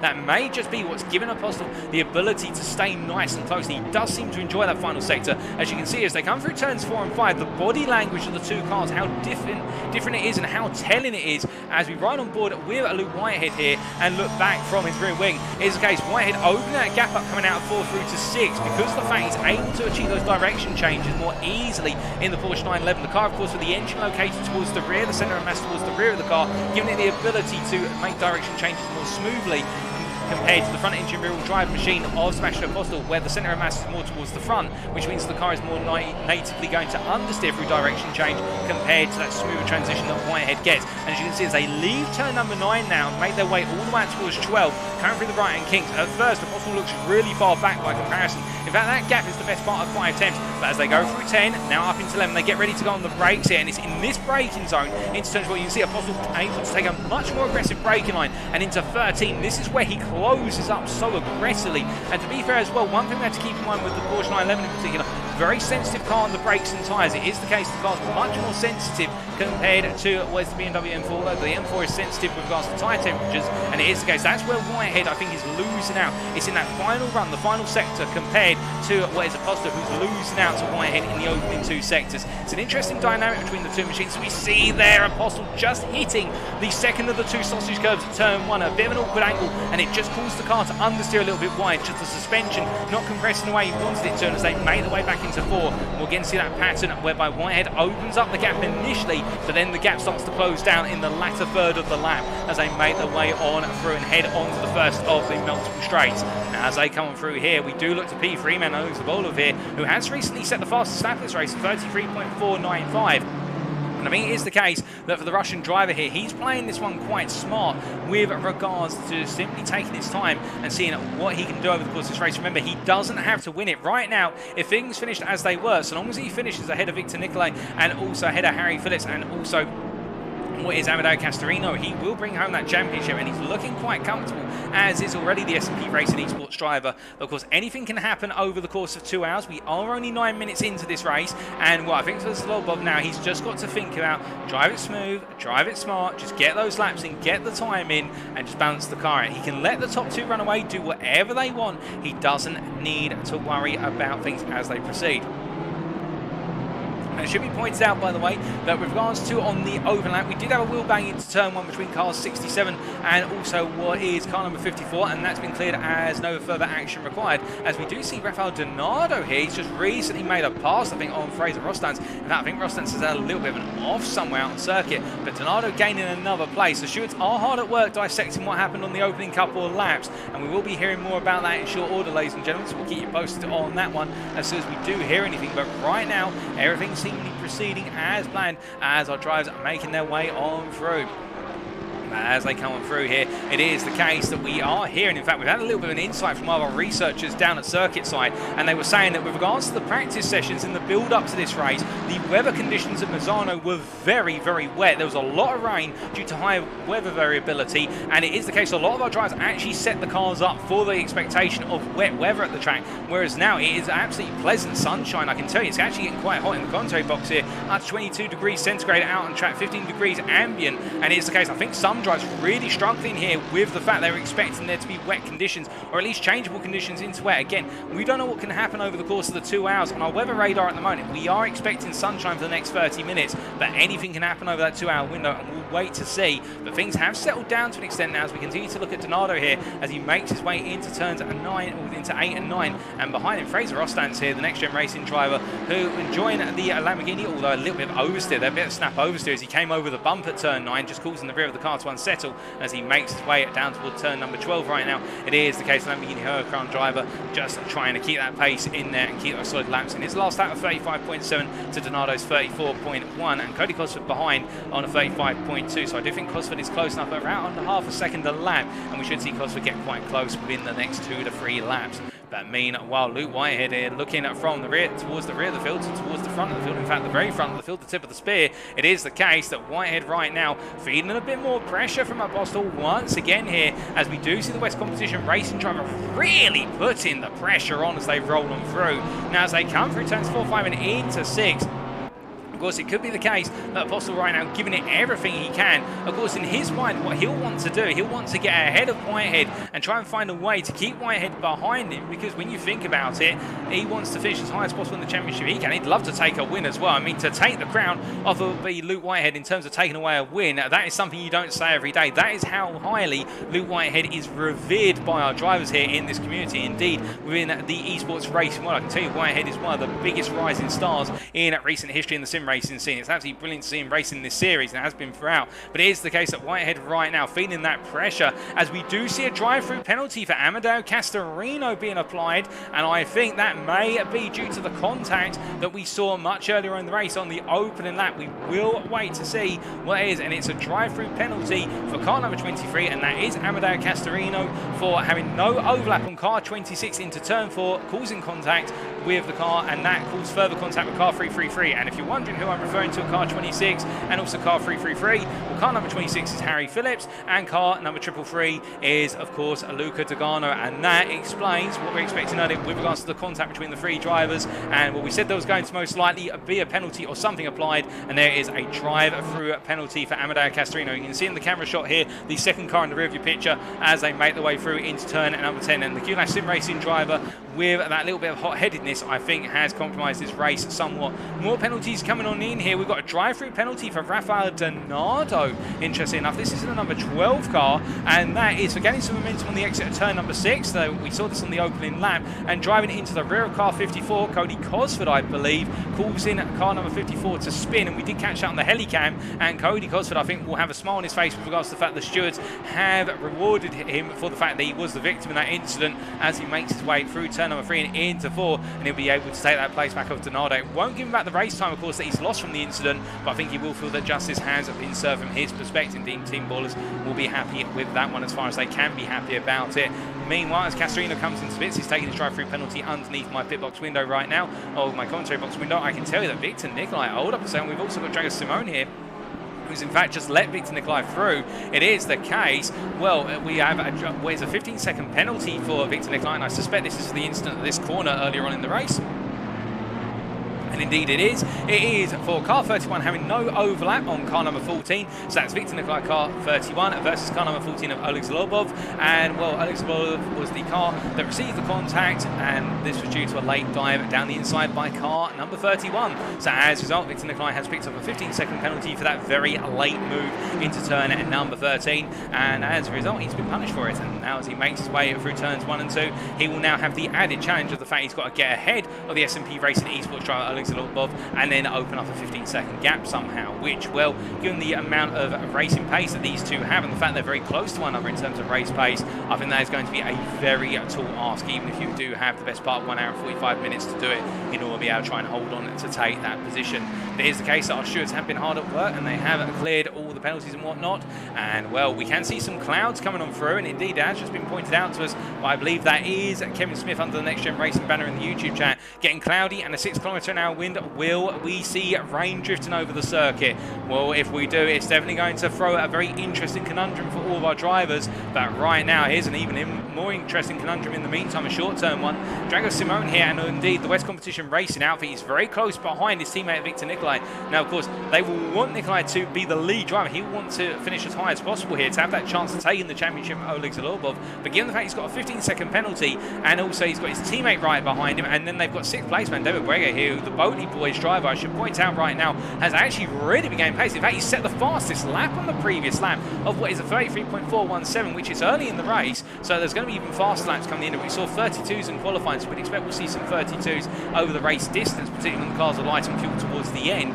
But it is the case that right now David Brega really coming alive over the race distance here, and it's great to see the form from the Boaty Boys driver on the season finale is something that we were expecting earlier on in the championship. We did get it, and then the form dipped to an extent, but he never gave up. And Abife is coming back strong tonight as the German driver as he makes his way through the right-hander there of turn number 3 and heading up towards 4-5 right now. He's going to put pressure on West Competition Racing. They're going to have to switch their drivers, or they're going to have to ask Drago Simone to act as what is essentially a rear guard, and that's not a nice place to be. I can tell you, when you're a teammate, of course, you want to race, you want to be the best driver you possibly can be and get the best possible results. And when you get the team order, which is we need you to act as a rear gunner, some drivers are more compliant than that. And be fair, I'm not saying anything nasty about West Competition Racing. They have been absolutely brilliant with the teamwork we have seen from them throughout this series. But of course, I do wonder, given it is a season finale, will we see Drago Simone want to go hand after his teammate, or will he play that defence? He does close the door shut there into the apex of turn 9. Quite a late shut, but indeed you can do that. And as we can see them making their way out of turn number 9, I do think it is the case that he will be now Drago Simone trying to hold off David Brega, so that way Victor Nicolae can have a bit of space to open up a gap, because that 15-second time penalty, which he will serve when he comes into the pits. Oh goodness me, and David Brega goes up the inside there, he looks for a move into turn number 12, and he goes wide as a result as Drago Simone, and Brega's still there. There's a bit of contact between the two of them, and well, my goodness, I think Brega would argue there that it was the case that Simone decided to continue racing after going wide, and the battling between the two of them continues. But my goodness, we'll take a look back at that, as this was only moments ago, and we ride on board here from the Boaty Boys driver perspective as they made their way through 11 into 12, and you can see here it was the case. They came into 11, he went as late as possible on the inside there, and Drago Simone would argue he had no space to go then off, and as they came under braking there into the corner, well, it's a bit of a difficult one. I think the stewards are going to have their work cut out with regards to trying to dissect that one and apply the appropriate punishment. I would say that's a racing incident at most, just given the fact that in the end, I mean, Brega went quite late for the move into 11. Credit to him for trying it though, for trying so late into the apex of 11. But in return, I think Drago Simone just got caught out there, and as a result ran wide. And I think the big question will be that return to the track after violating the track limits. Do they consider that to be a fair return? And if so, then how does that play out with regards to the contact at turn number 13? We'll wait to see, but it's already signs of great racing between the two of them, as meanwhile we look from them to further up the order, and we can see Apostle once again closing up to the back of Luke Whitehead as they come charging down the long stretch as they make their way through turn number 10, heading up towards 11 now. And as they come on through here, we can see Apostle getting closer and closer, and really now starting to fake moves into 12. And the difficulty for going for moves into 12 is you've got to have such an overspeed, and also to be fair, the driver you're attacking if you go out the inside has to be very compliant, because 12 is not an overtaking corner. You do not normally go side by side through 12 in GT3 machinery because of how tight and late that apex is. But indeed, Apostle is trying to go for it. He's trying to get that move on, and if he finds a way to do it, well, my goodness, it will be an absolutely fantastic move if he pulls it off. I think Whitehead's going to be wary of the fact he's got pressure building right now, and this is going to get more and more uncomfortable the longer Apostle stays there, as they make their way through 2 and up into 3. And once they come on through, I believe we do have Debrega here, who's moved up a position. And what has happened to Drago Simone as he makes his way through turn number 1 and into 2? I think the driver's had a little bit of an off or something that's gone a bit wrong, because he has lost quite a few places, and Debrega has gained 2 places quite recently, unless that's a glitch in our timing screen, but we're not seeing any glitches. So it is the case, I think, that Debrega has gained 2 places, but I'm not exactly sure how things have played out in the... Oh my goodness, in fact, I've just had confirmation, my apologies. I've had it that Drago Simone had a run wide out of the final couple of corners, and he's rejoined behind Luca Dogano and David Brega, because the last lap from Drago Simone was a 1:42.995. My goodness. And well, David Brega here, P5, the German driver, he is making moves, he is making his way up the order, and he is not letting anything phase him here in the season finale. He is going for gold as he makes his way through at turn number 9 and up towards 10 and 11. He roars once again as Luca Dogano not too far behind. As he makes his way up through here, we see Cody Cosworth closing up to the back of Fraser Rostance. He's been working on this for the last 3-4 laps, and as they make their way in towards turn number 7 here, well, Team Ballers Esport driver is building up that pressure, and he will be going for it in short order, there's no doubt about that. As we do ride on board with Cosworth here, right on board from the roll cage, you see Fraser Rostance there going for a very wide entry into turn number 9, which, to be fair, you can get away with, and the car that's a little bit less settled on power as you go onto that bump in turn number 9 as you cross apex. One thing you can do to deal with that is essentially you go really deep into turn 9. You will lose about 0.2 seconds as a result compared to the opposite line, but you can go deep and turn in early, and what you do by doing that is you essentially straight line the exit of the corner. You can power over the bump, and there's less likelihood of you getting power oversteer when you do so. You see Cody Cosworth there having to go a little bit deep into turn number 13 to avoid the back of Fraser Rostance as they make the way out 13 and into 14 as they roll through 14 and up into 15. I think Cosworth's going to be looking for the move on the next lap. He won't have it this time around as they make their way through Misano corner, and as they come through left-hander, now it's all about looking at that potential move. You can see there as they make their way across that timeline. Cosworth peels out briefly, but he's not able to find it as he tucks back in, and they roll into the right-hander here. But you can see Cosworth really fighting at the steering wheel, left, right, and centre, cutting as much apex as he dare as they make their way through 3. You're allowed to do that, by the way, with regards to the apex in turns 1 and 2. You're encouraged to cut them as much as possible. The track limits in the opening corners very lenient by comparison with the latter half of the circuit. But you can see Cosworth here really having to fight at the steering wheel every time to try and find a way to stay close to the back of Fraser Rostance. When he's not in that dirty air, he's able to catch up very aggressively, but now that he's in the dirty air of that Lamborghini, it is the case that he's losing that downforce, that front end downforce, which is so critical to these machines, but particularly the McLaren 720S, which is so reliant on downforce for its ability to be aggressive through the corners. And now Cosworth is feeling that pressure as they make their way into A9. He's going to look all the way to the inside as Fraser Rostance takes that typical line of going very deep into the corner there so he can get the power and exit, but Cosworth not close enough to try and force the issue as they make their way out of 9 and head up towards 12. And as they make their way charging down the long curve straight here, you can see the Lamborghini just able to pull away. I think also Cosworth hitting the rev limiter there a little bit as he made his way up into 5th gear, and as they make their way now down in towards turn number 12 and into 13 once again. Cosworth just not able to find a way to get close enough for the time being, but you can imagine when he sees that opportunity, he is going to send it. He's going to lick the stamp and send it first class for the simple reason he wants to get ahead. He'll know he's got the pace to get ahead, but he will need to find a way to just close that gap by another 10th or so we can go for that potential move, because Rostance right now enjoying one of his highest track positions that he's enjoyed in this series so far, and in doing so enjoying the race, and there's no doubt about that as he rolls through onto another lap, onto lap number 15 of the Misano circuit for the British driver as they make their way through 1, 2 and into 3 here, the double right as they come on through. And in doing so, rolling on down right now, where it is the case, this is one of the closest battles on the circuit. The other closest one, of course, the battle for the race lead, where Apostle is still chasing after Luke Whitehead as we look from the battle for P10 all the way out to the battle for the lead. And you can see here Luke Whitehead as we look to the second helicopter as they make their way through turn number 12 and into 13. No change right now. Both drivers setting very similar lap times. Both of them in the low 34s. 34.1's the pair of them. Inseparable last time out, with Whitehead having a lap that was only in the end what was 17 thousandths faster than Apostle as they make their way on through. But my goodness, that pressure must be building up inside the cockpit of that Porsche 911. I think Whitehead will be dealing with it quite well, but can he keep up with this pressure all the way through the race? Because right now it does look as though Apostle really trying to put the squeeze on. Now, as they make their way on through, down in towards turn number 3 here, it is the case that Whitehead in this position, remember, he does dictate the flow to an extent of the race, given the fact that he's the one who's defending here, so he can choose the racing line and whatnot. But it is that situation as well, in a similar fashion, whereby he will not want to be pushing the car too hard to try and hold on to that lead for too long. Because again, the Porsche being very sensitive with regards to those tyre temperatures and also the overall nature of the car. The brakes get quite sensitive, the whole car is sensitive, and also when that fuel starts to go out of the car, given the fact that the fuel tank is based more towards the front of the car, when the fuel starts to come out of the car, that weight distribution transfers quite rapidly in the car, and that can be something on the mind of the drivers. Meanwhile, Cody Cosworth has found a way past Fraser Rostans. How did it happen? Let's take a look back.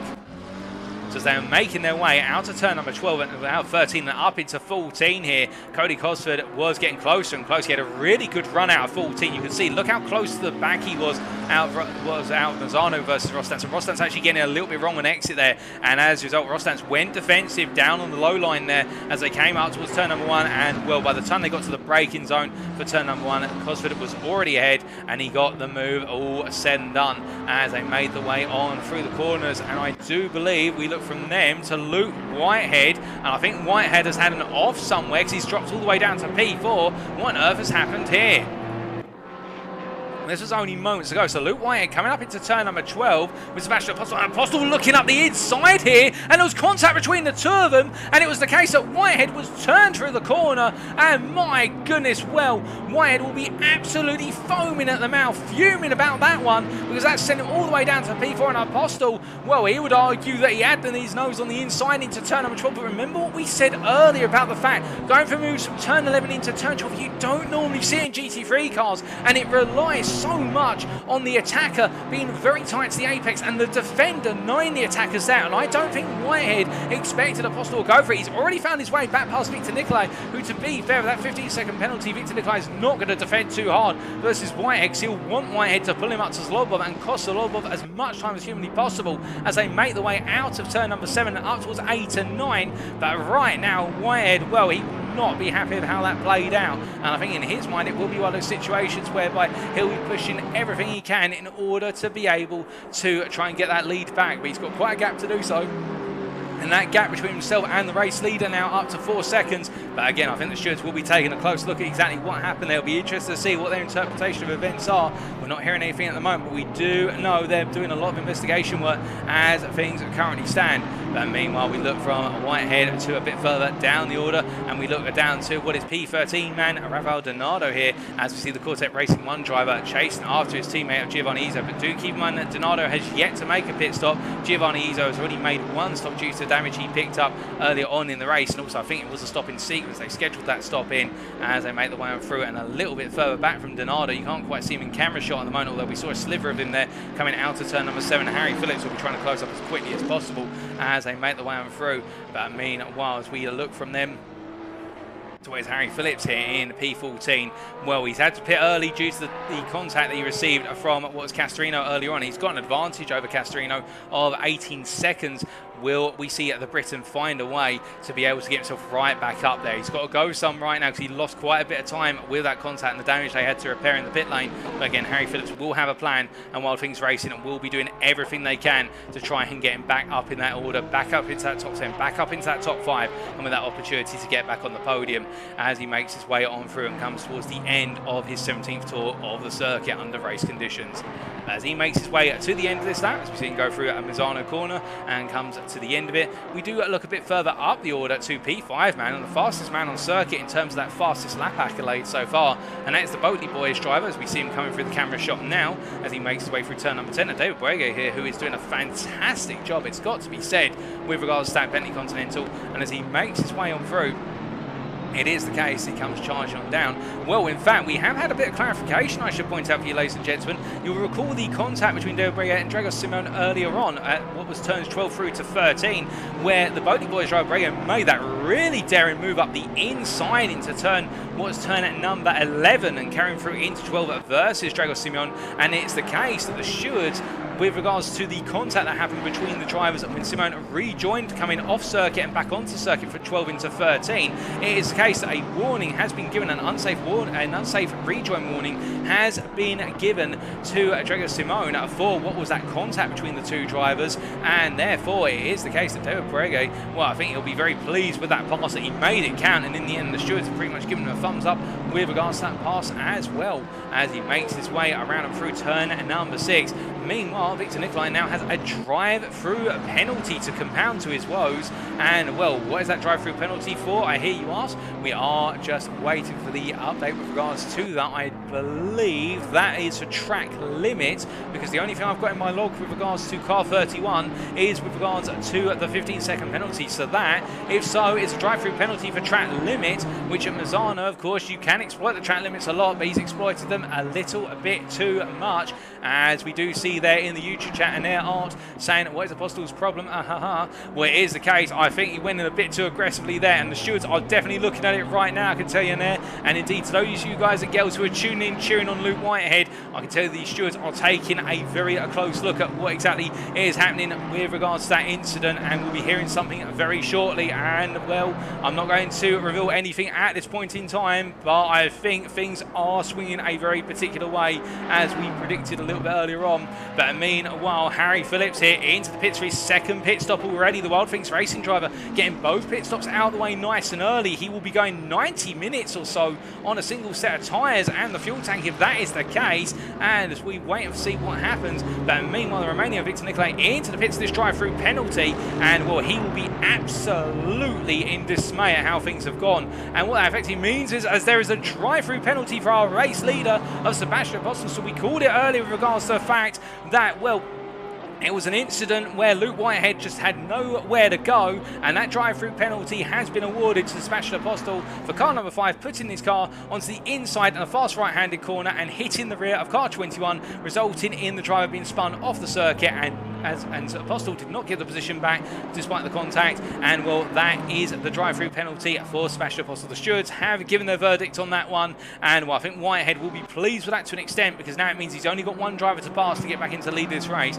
It just happens to be our championship leader right now, who would love to, of course, wrap up the championship with not just a championship win, but a win in the season finale, and that is Oleg Zholobov, who right now is doing a very comfortable job of just simply keeping it together here in the number 14 car. And was he makes his way through turn number 13 and up into 14, it is one of those situations whereby for him, given the fact that his main rival in the championship has taken a drive-through penalty, still has a 15-second penalty to serve as well, and that's Victor Nicolae in P8. Harry Phillips, of course, in that contact earlier on with Amedeo Castorino has meant that Harry Phillips has dropped out. In fact, we have seen a retirement from Harry Phillips. I'm hearing in my ear right now that we have lost Harry Phillips in this race, and that, I believe, is due to technical issues. It is the case that he's got a throttle pedal issue. His pedals have not they've completely stopped functioning, and as a result, Harry Phillips has had to retire in what was an outside chance of a championship win, and that is very dismaying to hear for Wild Things Racing. Indeed, that is an absolute upset for things today, because what that means is now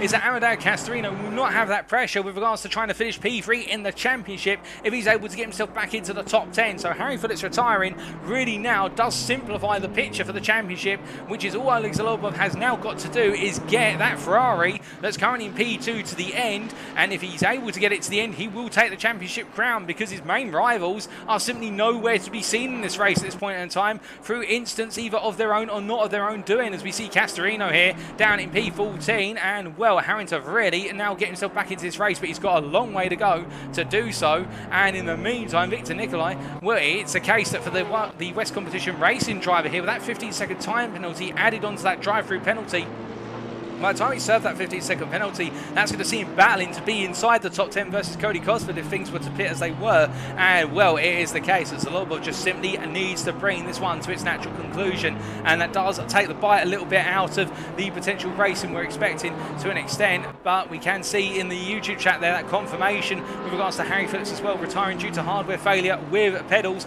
And that is an absolute disaster for Harry Phillips, who was looking quite strong after that opening pit stop.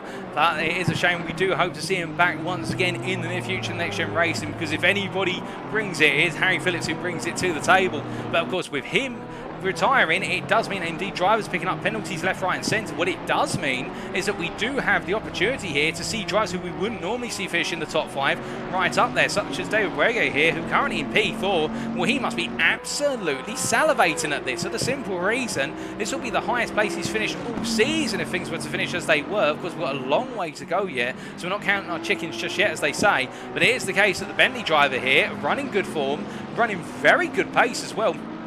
In fact, he's almost matching the race leader for pace right now, 34.1 last time around versus Sebastian Apostle on 33.8, and Oleg Zholobov in P2 on a 34.0. And, well, it does look as though Brege really enjoying the racing, as meanwhile we can see that Giovanni Izzo has made 2 places here versus Rafael Donato and Fraser Rostans. He's got himself up into P12 and is already pitted as well. How did that happen? Well, we can see Fraser Rostans at the head of this pack as they made the way into Misano corner, the final corner here, and Rostans just a bit slow out the corner. And I think what we're going to see here is a change where we're going to have Rafael Donato coming on through also with Izzo, as both of the Quartet Racing 1 drivers made their way on through, and that is how the double move was made. And it is the case that Fraser Rostans there staying to the inside trying to defend it, but it was one of those situations whereby in the end both the Quartet Racing 1 drivers and the Mercedes just simply had the pace out the corner by comparison. As we now look back to live pictures and into the pit to serve that drive-through penalty is Sebastian Apostle here. He's taken that penalty. They have to take it within 3 laps of being awarded the drive-through penalty, and he's done it as late as possible. But what that does now mean is that Oleg Zholobov, your championship leader, is now your race leader, and he is leading this race by 3.1 seconds ahead of Luke Whitehead, who you can see in the rear of the picture there as they made their way out of turn 6 and down towards turn number 7. And well, SMP Racing Esports at this point will be very pleased with how the tide is turning in their favour, albeit of course they'd love to do it for overtaking on circuit, but if they can also take it easy every so often, I don't think they'll be complaining too hard as the drivers make their way on through. But Zholobov coming down into turn number 9 right now, and then Luke Whitehead, where it is the case here as the Porsche driver making his way on through, he'll be looking to try and close off. Of course, he'll be worried about the damage he picked up with that contact with Apostle at turn number 12 earlier on in this race, how that damage could be affecting the car. It may have even caused a little bit of steering rack damage as he makes his way into turn number 10 right now. But as he comes roaring on through with that drive-through penalty being served, it also means that David Brege has now moved up into P3, the Boatley Boys driver, and of course the Bentley not featured in the 2021 GT World Challenge calendar due to Bentley not taking part in the 2021 season. It is the case that the Bentley going strong despite its real world absence in the 2021 calendar, and as he makes his way through turn number 14 right now, looking very good here. He's going to have to be careful of those track limits, indeed all of our drivers are, but right now the Boatley boys are looking at that potential podium if things continue as they are over the remainder of this race. We still do have just under an hour and a half to go here at Misano in the season finale of the Next Gen Racing Assetto Corsa Competizione World Tour Season 1. But my goodness, this race has had a huge amount of drama from the outset, and well, will that drama continue? We will have to wait and see. As meanwhile, we look to Fraser Rostans down in P13 here, giving pursuit of what is the two Quartet Racing 1 drivers of what is Giovanni Izzo and Rafael Donato. Keeping in mind that Rostans has not made any pit stops, Giovanni Izzo has made a pit stop, and Donato has yet to make pit stops. They're a little bit out of sequence, these drivers, and really Rostans is battling with Donato, who's in P11, as they make the way on through. Meanwhile, all the way down in last, but not to be forgotten about, it is the case we've got Martin Van Munster here, who I think did have an off a little bit earlier on and not quite on the pace of his peers at this point in time as he rolls them through turn number 1. And it is the case the SAS Racing Team driver here just pushing on and I think trying to bring the car home in what would be one of his highest finishing positions in the races that he's taken part in. Of course, it will be technically quite a last place, but again, sometimes it's just about bringing the car home, getting the points on the board, and building up that experience. And again, remember, the series that we run here at Next Gen Racing Racing are not just for professionals, they're also for rookies and everybody in between, and that's why we have such a diverse and varied field. We saw at the start of the season, and whilst we have had a number of drivers retire, it is the case that we still have a wide variety of drivers at different skill levels and pace levels racing here, and Munster just enjoying it. It goes a little bit deep there in to turn number 7, but brings it back together as he exits and gets himself back up to speed. As he makes his way through Amedeo Castorino right now, it is the case where a race that has not gone his way whatsoever. He is practically a lap down, as I'm to understand it, versus the leaders right now. And as he makes his way on through here, it will be the case that Castorino has got to try and find his way back into this race and then some, because this is not the result we wanted. He'll finish P3 in the championship if things were to finish as they are, given the fact that Harry Phillips has had to retire. But this is not the way he'll wanted to have bowed out of this championship with the way things have gone. As he rolls on through turn number 7 and heads up towards turns 8 and 9. But as he comes charging on through, it is the case that we look from him to a bit further up the road.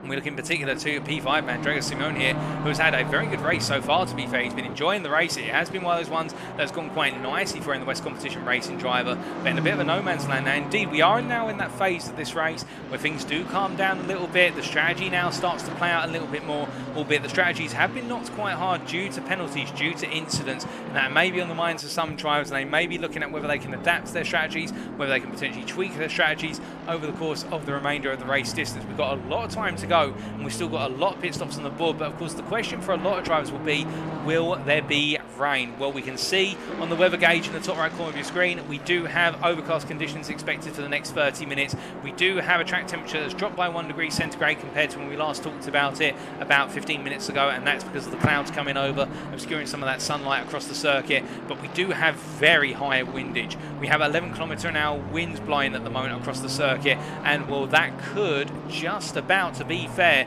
that could usher in some rain clouds a little bit later on. Though you can see from the picture there, we don't really have too much rain cloud in the distance. It's more the overcast cloud just flying over the circuit right now, but no thick clouds when we do look down towards what is the north section. But as they make their way on through here, is the case that Drago Simone just simply putting in the laps right now. Indeed, all of our drivers have got to do that. They've got to simply just keep putting in the laps and waiting to see how the weather evolves, because if the rain does come at any point, that will definitely throw a big conundrum. When do you pit? Is it going to be long rain? Is it going to be short rain? Is it heavy rain?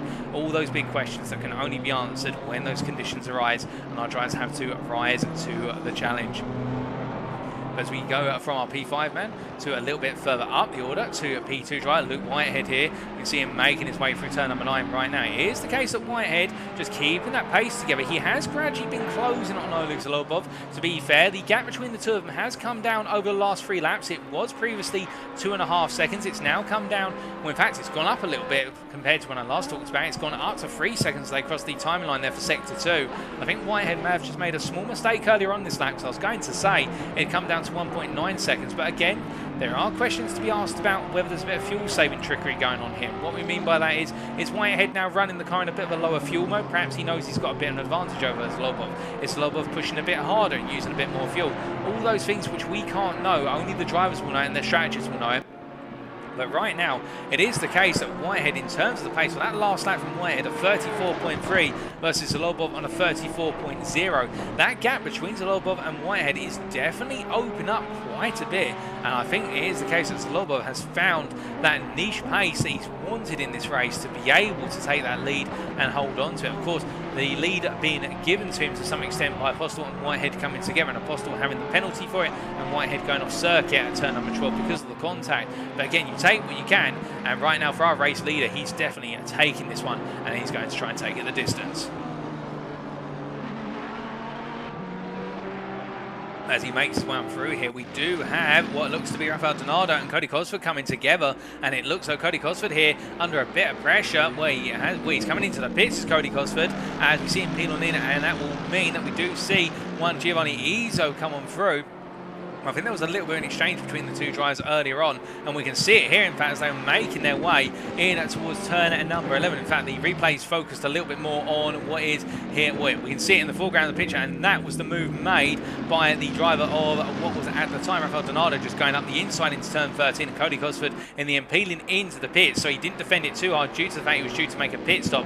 That explains the battle that we did see earlier on and how they switched places. But Cody Cosford in the end, I think, playing it quite smart, not bad battling too hard, but putting up a little bit of a battle so as not to give away his intentions too immediately. But in the end, now they have traded places as a result of it. As meanwhile, Victor Nicolae here in P8.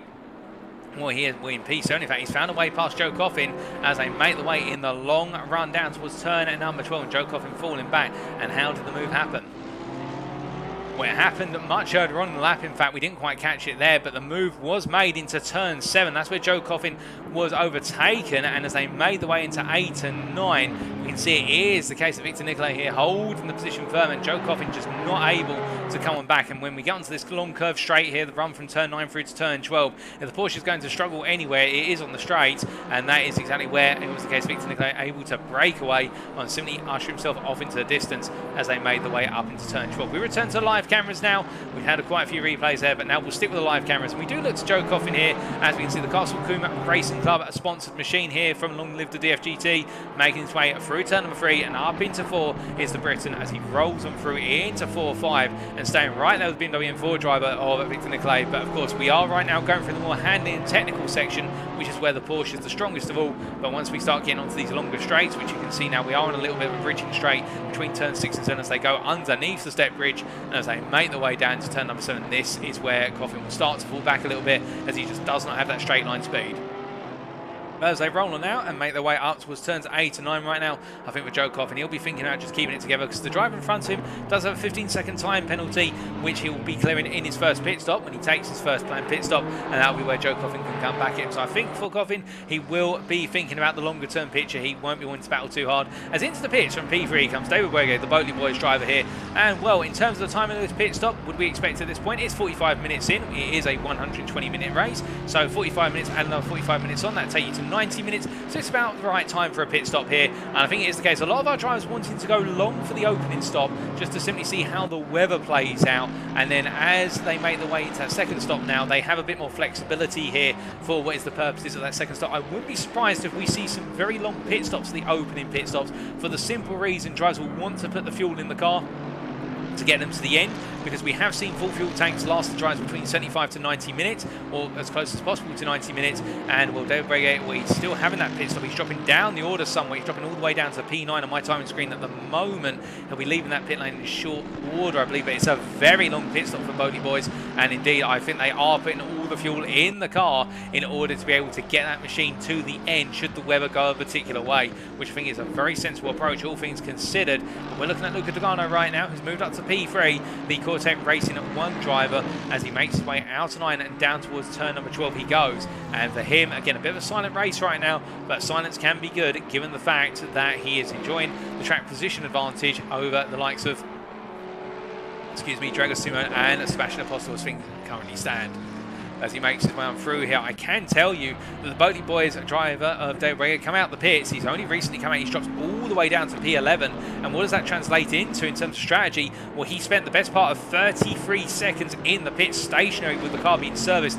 Now, we know for a tyre change that the tyre change time is in the region of about 25 to 28 seconds. So as a result, you add to that the fact that putting the full fuel tank is going to be somewhere in that region, plus perhaps a little bit of repair work or changes to the car. And I think that is the case. That is a sign they've put maximum possible fuel in that Bentley to try and get it to the end, so that way he's in the best possible position here. So they've given the driver everything he needs to go to the end. I suspect that second pit stop, if we do not see wet weather conditions arise at all, that second pit stop is going to be a very quick pit stop here. And to be fair, it's worked out very nicely for Buege, because he's come out with a lot of track space. He's come out with Fraser Rostance behind the best part of what is 10.6 seconds behind, and Rostance is not on the pace of Buege. And in return, further up the road, 11 seconds up the road, but now he's closing on him, is Giovanni Izzo in P10. So I think for Buege, they've nailed this pit stop perfectly. The only thing is, of course, Giovanni Izzo has already pitted once, and that may be a point of concern for them, as we do see Izzo here giving pursuit to his teammate Rafael Donato as they make their way onto lap number 30.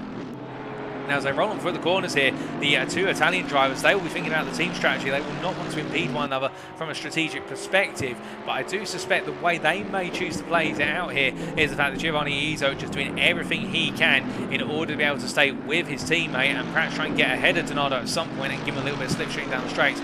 We will have to wait and see whether they play it out in that fashion or not.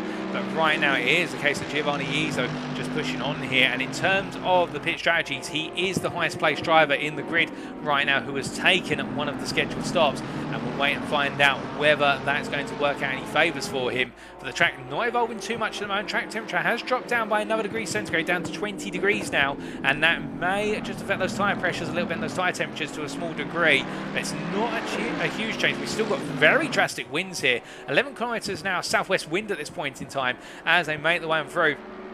And the problem with that is with the winds, is that can cause the weather to change at a moment's notice, particularly the clouds being pushed across the circuit. We'll wait and see with regards to that. But this race a little bit quiet now after a rather dramatic opening half now, with a lot of incidents, a lot of penalties being applied. But now we are in that strategy phase where the racing has calmed down to an extent. And in terms of a quick summary with regards to our top five, we can see Oleg Zholobov here, our race leader and championship leader, and would take home the championship if things were to finish as they were, and he'd take it by a sizable margin. In fact, currently leading this race in the Ferrari 488 from S&P Racing Esports, the best part of 5 seconds over Luke Whitehead, who you can see now making his way out towards turn number 10. Luke Whitehead, of course, having qualified on pole by 0.3 of a second over Sebastian Apostel. It was the case, not able to break away from Apostel early in the race, and in the end dropping down to P4 due to contact made by Apostel into this corner, turns 12 into 13, and particularly in turn 12 where Apostel went for the move, made contact on the rear of Whitehead's car according to the steward's verdict, and as a case, it was Whitehead who was sent off circuit, dropped the places, and Apostel was punished for it with a drive-through penalty. But Luke Whitehead is trying to hunt down Oleg Zholobov right now. He does not seem to have a response to the Russian ahead of him, does the Briton, as meanwhile in P3 is Luca Dogano, the Quartet Racing 1 driver here from Italy, who right now doing a very pleasant job of just keeping those laps coming. He hasn't had to fight too much to be fair. He's picked up a number of places through simply staying out of trouble and keeping it clean. But the Mercedes AMG driver here for Quartet Racing 1, sticking to that mantra of track position is key. Keep the car in a comfortable space and just manage that pace, and it's working out very nicely for him indeed. Meanwhile, Drago Simone in P4. It is the case the Romanian driver here from West Competition Racing, after what's been a little bit of a tumultuous start, not just in qualifying but also at the start of the race, now in a bit more of a comfortable position here, although he does have his teammate Sebastian Apostel closing up behind him, and he has tried to work with his teammates, to be fair, to try and help them out as much as help himself out. And we can see in P5 right now, he was given pursuit of the race leader until he made contact with the race leader, i.e. the contact between Apostel and Whitehead. But here's the case of Romania of Sebastian Apostel here, trying to recover this race now after that drive-through penalty that has cost him a sizable amount of time.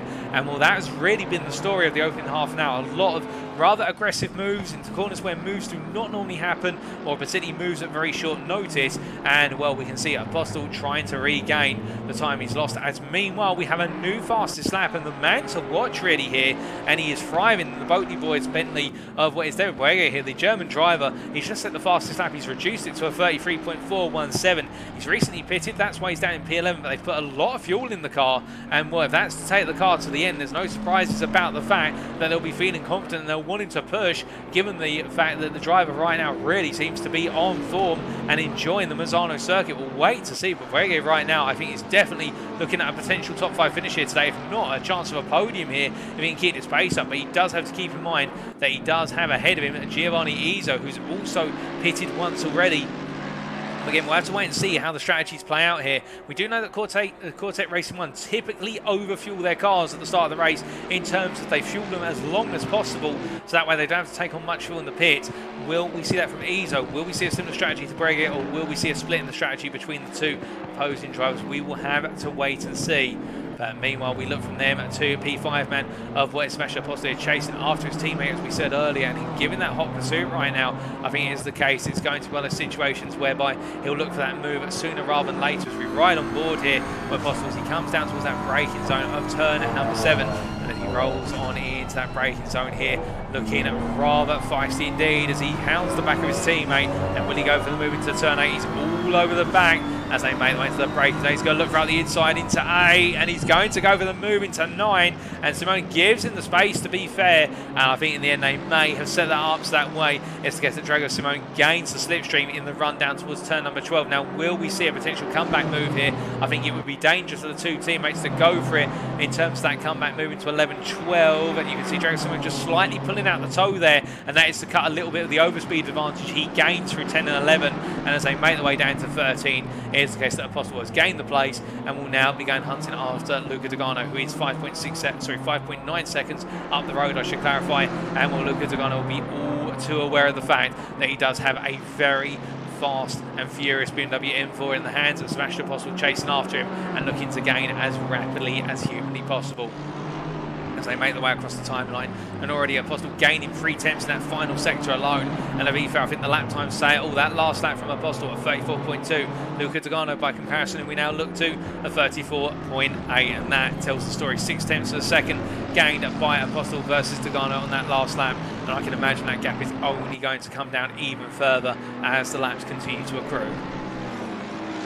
As he makes his way down towards turn at number 7 here, it is the case that for Luca Dogano, where he's got a little bit of traffic in the form of Cody Cosford, who is down in P14. Cosford having pitted quite recently, pitted about 3 laps ago. And in terms of that pit stop time, it was a 42-second pit stop, quite a light amount of fuel going in the car for Cody Cosford, only 9.3 seconds of stationary time. And I do imagine that for Cosford, it may be the case that put a little bit of fuel in and also took a look at the car. Because remember, he did take contact from what was one of the Quartet Racing 1 drives, and I actually do believe, unless I'm mistaken, it was Donato who made the contact. You can see here Luca Dogano is going to come through on the inside at turn number 10, and as they make their way through into 11 and now into 12, well, Luca Dogano gaining the place, and will not gain the place, gaining the position on track. What would Cody Cosford having to respect the blue flags, and indeed they continue as they were, as they make their way on out of the down towards turn number 14.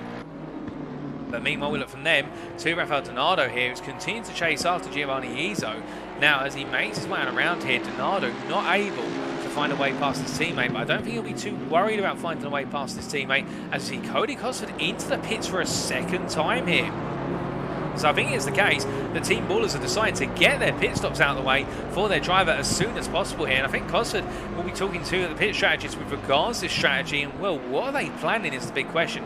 Well, I would say they're taking this second pit stop. If it is a scheduled stop, they're doing this for the simple reason what they want to do is get that car out on track so you can just be building up that lap time and not have to worry anymore about the strategy. And it could play out quite nicely for them, given the fact they've got the leaders coming on through. And, well, they're out of the way now, so they won't have to worry as much about blue flags for the time being, and that could work out to Cosford's advantage as they make their way on around. As meanwhile, it is the case, we look to Rafael Donato once again, and well, Donato continuing that pursuit of what is Giovanni Izzo, 1 second up the road and trying to close as much as humanly possible.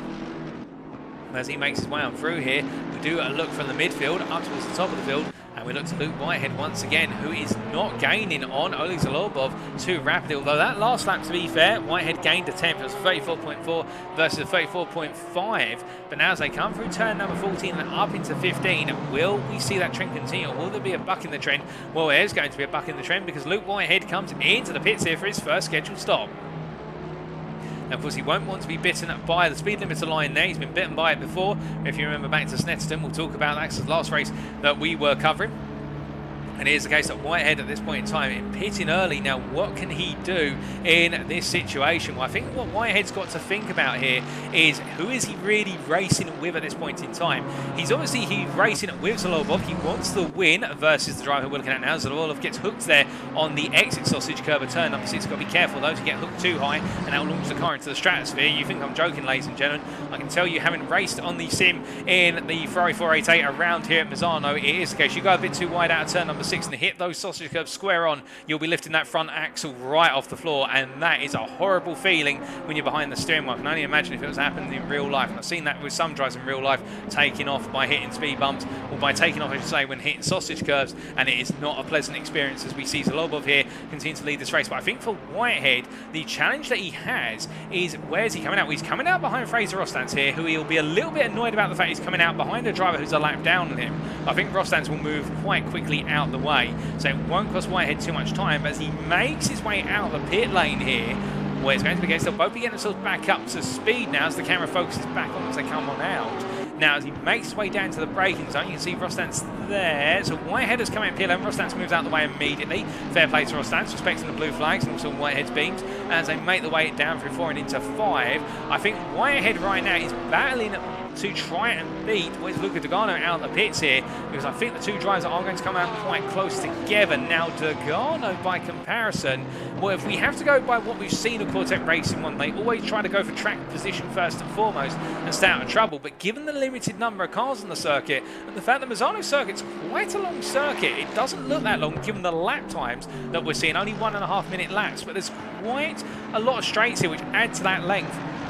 And I think really cars are quite heavily spaced out here. So as a result, I think that for Luca Dogano, he could probably get away with pitting quite early in response to Luke Whitehead. And I think also Oleg Zholobov, we may expect a potential pit stop from the S&P Racing esports driver sooner rather than later here, because they will want to cut off that potential risk of an undercut by Whitehead. I think that's what they've got to go for here. I think Whitehead is trying to go for an undercut, and what he's trying to do is undercut his way back into P2, but as close as possible to Zholobov in the anticipation that Zholobov's stint will fall off the pace before he comes into the pits. But we'll wait and find out, as meanwhile Victor Nicolae into the pits, and well, he will be serving what is firstly that 15-second time penalty before they get to go to work on the car, and that's already dropped him down to P12, I can tell you, ladies and gentlemen. As meanwhile, one driver who is absolutely continuing to fly, and well, it is the case, he set the fastest lap on lap number 34. It is David Breguet here who's now behind Rafael Donato, although he looks at a move here into turn number 5, and well, you don't normally see them go for it into 5, they're not alongside into 4,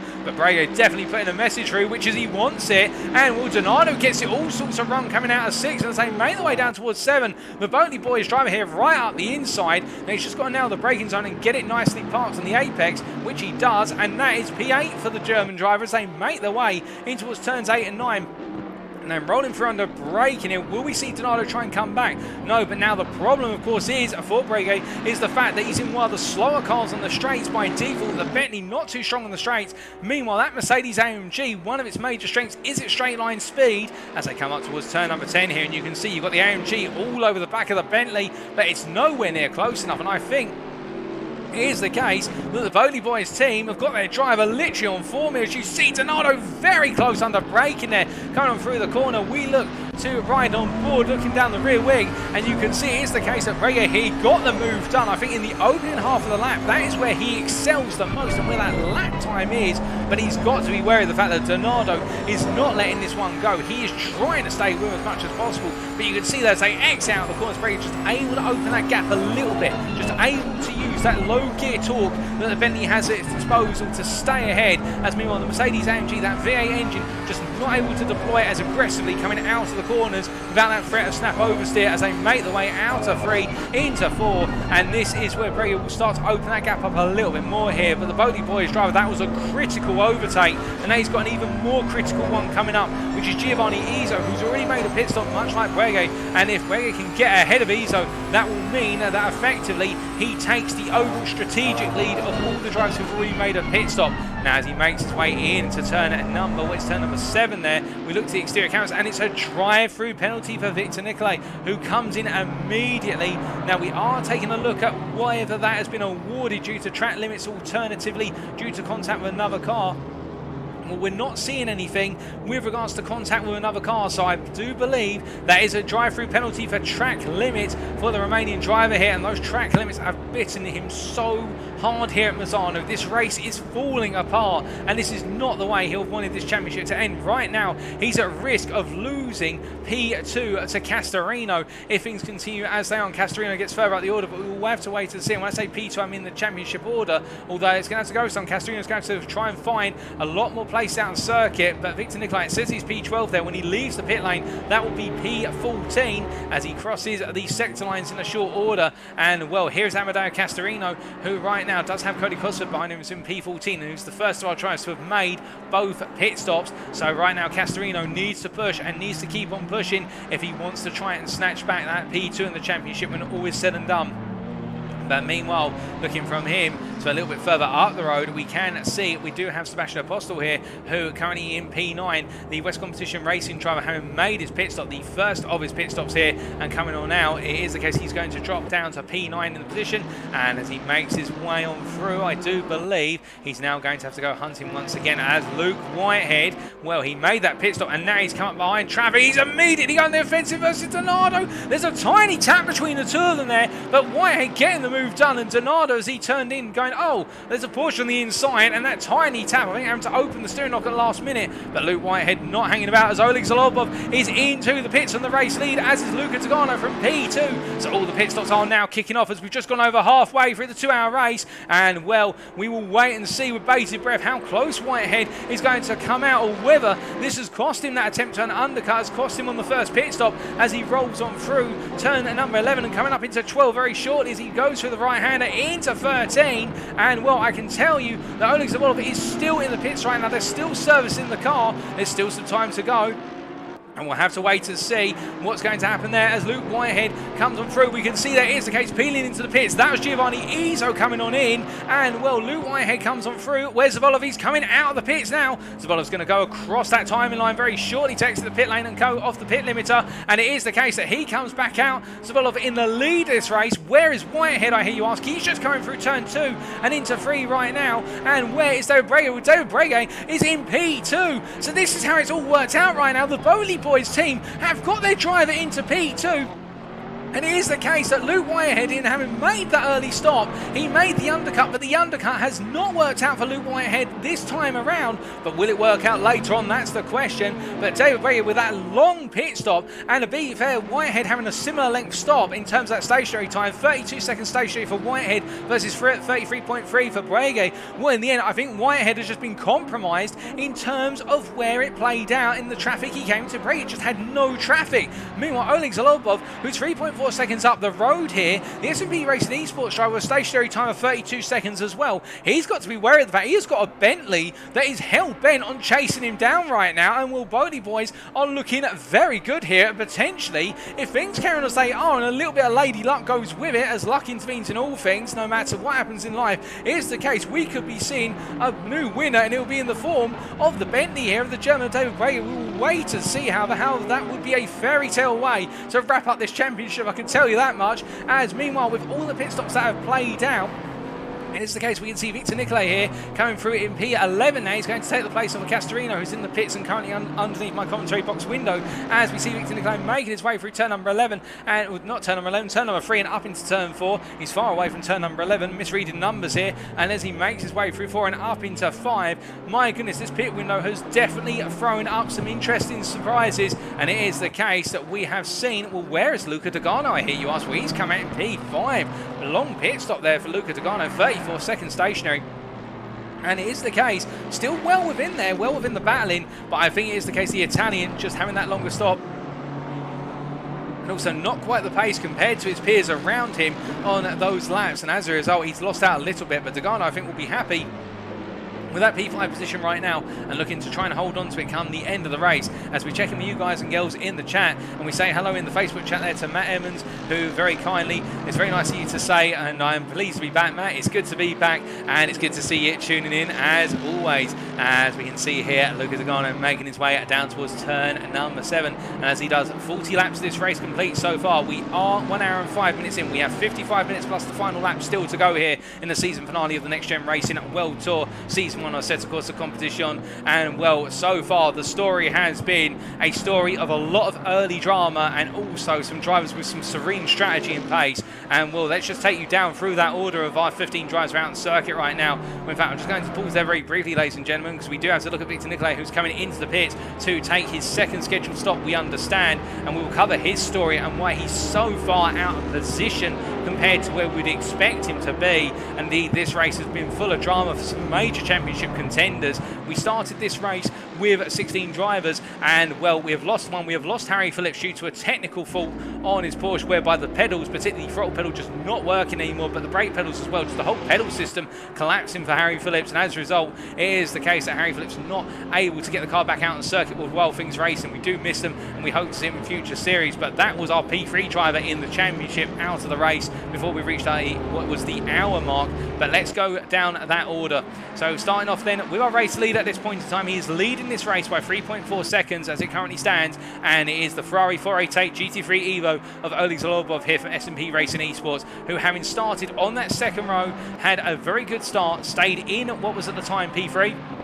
No drama or theatrics on his start and just running good pace. And as time has gone in this race and fuel has gone down, Zholobov has built up that pace and is just simply delivering lap after lap, very consistent pace by him, and behind him, and this is really the biggest fly in the ointment right now, is David Brega here, in the fact that he started all the way down just at the bottom of what was the top 10 as he goes a bit wide. He's got to be careful of those track limits coming through turn number 12, and we can see behind him is Luke Whitehead. David Brega on strategy and undercut has found his way up into P2. He's taken on a lot of fuel in the pits, but it has worked out for the Boatley Boys team, but now they have a lot of pressure in the form of Luke Whitehead, who started on pole. He was the fastest in qualifying by what was 3/10 of a second over Sebastian Apostle, who qualified P2. But it was the case that with contact with Sebastian Apostle coming into turn 12, where Luke Whitehead was the victim of that contact, according to our stewards. He was bumped on the back, sent off circuit. He dropped down to P4. He recovered to P2, but he's never quite been able to chase Zholobov since then, whether it's due to damage or just the evolution of the respective cars and the track. It is the case that Whitehead right now fighting his way to go back after that race lead, and well, he's all over the back of what is David Brega as we ride on board here with the Porsche 911 of Luke Whitehead as he makes his way out of turn 6. And well, where's he going to go for it? Well, we know that Whitehead is the fastest of anybody around here on a single lap when the car's in its prime. As he makes his way into turn 7, you can see that David Brega no slouch either, to be fair. Both drivers with strong lap times, but I think David Brega has got a lot of pressure on him now, because he is dealing with a driver who has picked up 4 wins in this series, and it is the case, it is only Lady Luck and a DNF in round number 2, which has really deprived Luke Whitehead of being our championship leader at this point. But that's the way it goes sometimes, to be fair, as in all motorsport, whether real or simulated. It is the case sometimes things are outside of your control, and Luke Whitehead has had that DNF. Also, he's had a couple of moments which have gone horribly wrong, but you can't take anything from him, because right now he is trying to make everything right in this season finale as he rolls on through into turn number 13. And you can see just how much he's closing up through the corners here versus the Bentley. The Bentley, to be fair, not too bad through the corners, but it is more of a race car. It's more suited to these longer races where fuel and tyre preservation are so key, whereas the Porsche is a car that has to be conserved very heavily but works very well through technical corners. And as they make their way onto another lap, onto lap 44 they go, and Luke Whitehead over the back of Brega as they make their way through 1 into 2, and this is where he's going to close up so much as they make their way through. He's so close to the back of the Bentley in front of him as they come through 3. Now will he look for the move into 4? If he's going to go for it, it's going to be a very late lunge. He doesn't dare go for it from this distance, but you can see he wants this so badly as he tries to get onto the back of that Bentley as they come through 5, up into 6 once again. This is where we joined them last time around, but he just cannot find a way to get on through right now as they make their way down towards turn number 7. And Histrali there in the YouTube chat clarifying for us with regards to Whitehead's pit stop that he had to take extra time on the stop to do the repair work to the car, and thank you for clarifying. And that's why he's behind Brega when he wanted to come out ahead of him and chase down Zholobov. But right now Luke Whitehead having to find his way past a big bulky mass of what is that Bentley in front of him as they make their way out to turn number 7 and head down towards 10. Now as they come roaring on through this time down the straight, this is where the Bentley will open up a little bit of a gap. These two the closest on circuit battling right now, although we do have Donato and Giovanni Izzo coming together as well. It is the case that we can see Whitehead just not close enough this time, but as they roll on through turn number 12, a little bit of telling there. Saying that's quite tenor. I don't know if anyone else just noticed that with regards to the lines both drivers took there. But David Brega taking a very early apex through 12 and actually running wide of the core apex of 12 compared to Whitehead. And that shows you, I think, Brega's having to actually preserve a little bit of the car, not take too much out of it. Whereas Whitehead's feeling more confident in the car at this point in time. And that's why he's able to stay so close. But the problem, of course, is when he gets this close, he gets that nasty block of dirty air off the back of the Bentley. And that just costs him a little bit of front downforce. Just hurts the turn in a little bit more, hurts him when he wants to settle the car. But as he makes his way right now in that pursuit down to turn number 4, again he was like this 2 laps ago, he was like it a lap ago. He's right there, you could reach out and touch the rear wing of that Bentley in front of him. Of course he won't want to touch it because he may face a couple of fines from the stewards, but as he makes his way down and around, down through turn number 7 very shortly, this is how close he needs to be, because he needs to be literally within grabbing distance of the car in front, so that way he can make that move, because the Porsche doesn't have the speed, but it has that cornering capabilities, it has that technical capability, the ability to carry more speed off the apex and through the apex than any other car here. And we know Whitehead, when he needs to go for the move, he will dare to dream for those moves, he will dare to go for them at the last possible minute, but he's got to get it right here if he wants that win. He won't want to screw this up, he will want to nail this as they make the way down the back straight once more here. They roll on through, lovely camera shot there, the tilted camera, and as they come on through, there's no way this time. Perhaps he's trying to calm it down a little bit here, just preserve the car. Perhaps took a little bit out of the brakes, a little bit too much temperature in the tyres in staying that close a moment ago and pushing, but we will wait and see as he makes his way on through and comes to the end of another lap. But meanwhile, we do have to continue that summary of drivers' races so far. We've got Simon Gross in P2 versus P3. Behind him in P4, Sebastian Apostel here, qualified P2 as we said earlier, and the contact with Luke Whitehead, and Apostel was given a drive-through penalty for that contact. He's now back up into P4 here with another pit stop still to go, and it is the case that Apostel trying to recover this race right now. He's got to try and get himself back into the proceedings. We will wait and see whether he can do, but he is quite a way back right now, with that gap between himself and Whitehead being the best part of what is 18 seconds, and that is the delta of that drive-through penalty stinging so hard for the West Competition Racing driver from Romania.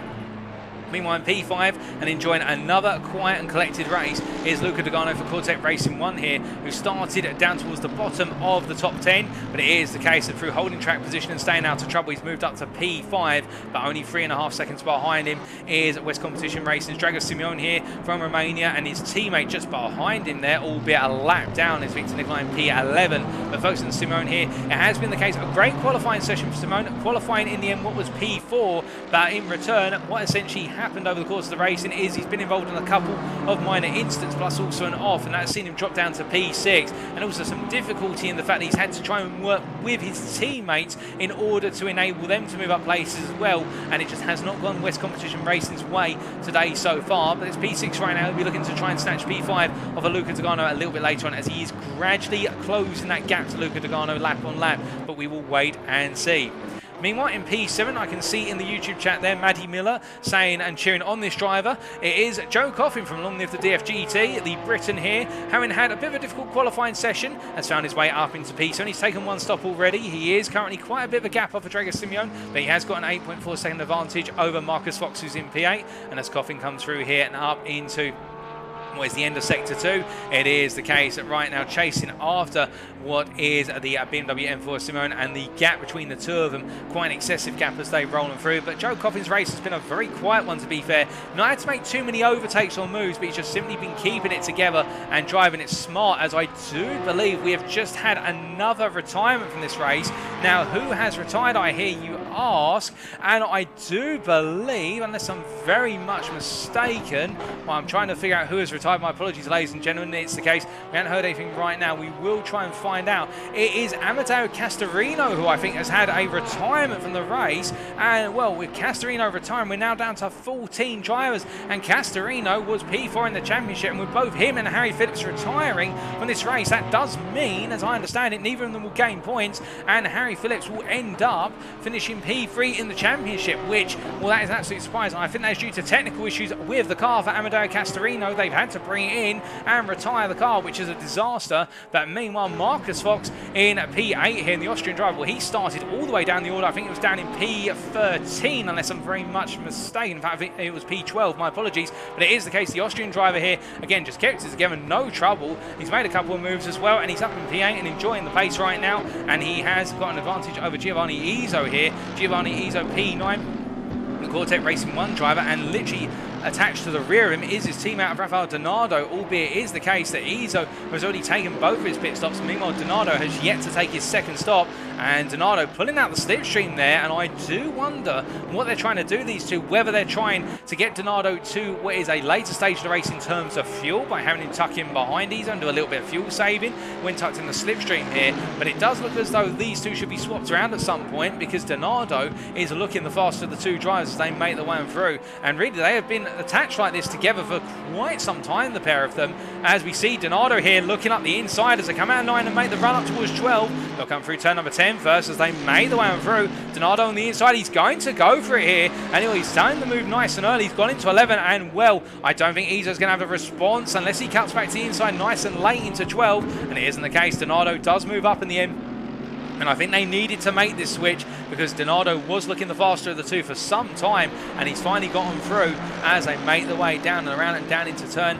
number 15. But meanwhile, Giovanni Izzo in P10, and it's Victor Nicolae in P11. And well, for the Romanian driver, I mean, this race has just gone wrong since the start. Qualifying didn't quite work out the way he wanted it to. In the end, qualified P5, literally directly behind Oleg Zholobov, who qualified P3. And of course, Victor Nicolae going into this race P2 in the championship and really the main challenger to Zholobov, and it was the case that he needed to finish ahead of him and get an 8-point deficit and cut it down to take the win off of him in that championship standings, and in the end picking up a drive-through penalty and also a 15-second penalty, and it's all gone wrong. The drive-through penalties, as we understand it, being for track limits, the 15-second penalty for an incident, and Victor Nicolae is all the way down in P11. He's cleared both of his pit stops, and now he is really playing for whatever points he can scrape out of this race as he makes his way out 14 into 15 here.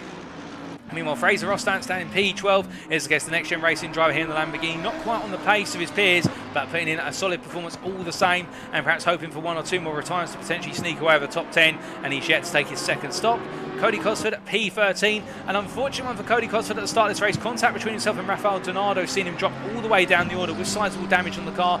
Donato was given a penalty for the incident, but Cody Cosford since then has taken both pit stops, and really he is trying to race after Donato right now and potentially get ahead of Fraser Rostant, who he is chasing, and he is faster compared to Fraser Rostant. We will wait and see. And then the last of our running drivers at the moment is Martin van Munster down in P14. He is 2 laps down on Cosford here, not quite on the pace of our rest of the drivers, down by the best part of 5 to 6 seconds based on the average lap time, although his best lap time, to be fair, only 3 to 4 seconds down on the field. But it is the case that Martin van Munster just not enjoying the car or the circuit here today, although I think he is a massive enjoyer of the Aston Martin Racing V8 Vantage. I mean, it is the case, the SAS Racing team here just not quite with the package they wanted today, and instead just trying to bring home some all critical points here to wrap up their season as he makes his way on through. And as I said earlier, we did have 2 retirements. The first of our retirements being with Harry Phillips, the Wild Things Racing driver, who retired due to a technical fault when he was 40 minutes into the race, and that was due to the pedals not working on the car, so as a result had to retire. And also a retirement for Amedeo Castorino, as it's the case, and we're just seeing in the YouTube chat there from Zen Ame 23, and I do believe, and correct me if I'm wrong Zen Ame, but I do believe that's you, Mr. Castorino, and it's good to hear from you, and I'm very sorry to hear about the technical issues with you disconnecting from the server, and well, it is very unfortunate, and we do miss seeing you out on circuit, but we have loved to see you out on circuit, and we do hope that you come back for a future Next Gen Racing series, because Q-Sim Racing with you at the helm of that BMW M4 has been absolutely fantastic to watch time and time again, I've got to say. But as we talk about your great performances, we now look at a performance that is trying to be turned into a great one by Luke Whitehead, and will Whitehead continuing that pursuit of David Breguet here. But to be fair, and I've got to say this, David Breguet continually pushing that envelope in terms of trying for those fastest laps as they make the way on through, and as they roll on down right now towards what is turn number 11 into 12 and 13 once again, we can see it is the case that Whitehead is able to get within 3 to 5 tenths, but once he gets there, it just doesn't seem to be a way through right now. The only thing I can conjecture at this point is he may be trying to do an undercut, but the problem is with this, if he's undercutting for P2, Oleg Zholobov is just being unable to break away. The gap between the race leader of Oleg Zholobov and David Breguet is now up to 6.5 seconds. As Breguet crosses that timeline this time around, it is dead on 6.5, and that is the problem. Now, in terms of the relative lap times, I can tell you that our race leader, that last lap was 4 tenths of a second faster than David Breguet and Luke Whitehead. What was a 33.6 for Oleg Zholobov, Breguet and Whitehead both 34.0s. And that is the problem that Whitehead has got to deal with. And now, weather-wise, we are 40 minutes away from the conclusion of this race. We've only got cloud and sunshine on the weather radar at the moment. Overcast conditions, track temperature now down to 19 degrees centigrade, ambient 14 degrees. We've still got very high winds. But the problem is that unless we see any rain to really mix things up, I think we are going to see a bit of a stabilisation of the field at this point. And the question for Whitehead is, can he find a way to find past? And as they make their way down in towards turn number 8 and 9, it is one of those situations whereby we can say Luke Whitehead trying to find a way on through, as we can see, and there are saying too comfortable to say sorry, it will be for next time, dear commentators. Indeed, and as they make their way round right now, Whitehead, will he be able to find a way on through here versus Breguet? We will wait and find out as we take a quick sip of water here and we look towards our race leader.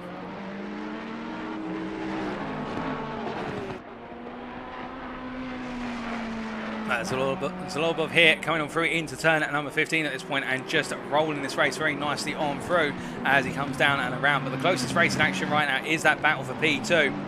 And again, it's one of those situations where I think Breguet is trying to find a way to break away, but Whitehead has the answers to get close, but just not able to find a way on in as they roll on to another lap. They roll onto their 52nd tour of the circuit under race conditions here. Further down that order, Sebastian Apostel all the way down in what is P4 here. And I say all the way down as if it's miles down the order, but it's not miles down the order in terms of placement, but it's a long way away in terms of time, with the fact that last time we checked, it was the case the gap was 18 seconds. It's now 17.7 seconds. Apostle is pushing to try and get himself back onto that podium, but he's got a long way to close up in order to be able to do it. And that is that time penalty kicking in and hurting him as he makes his way through turn number 3 and into 4.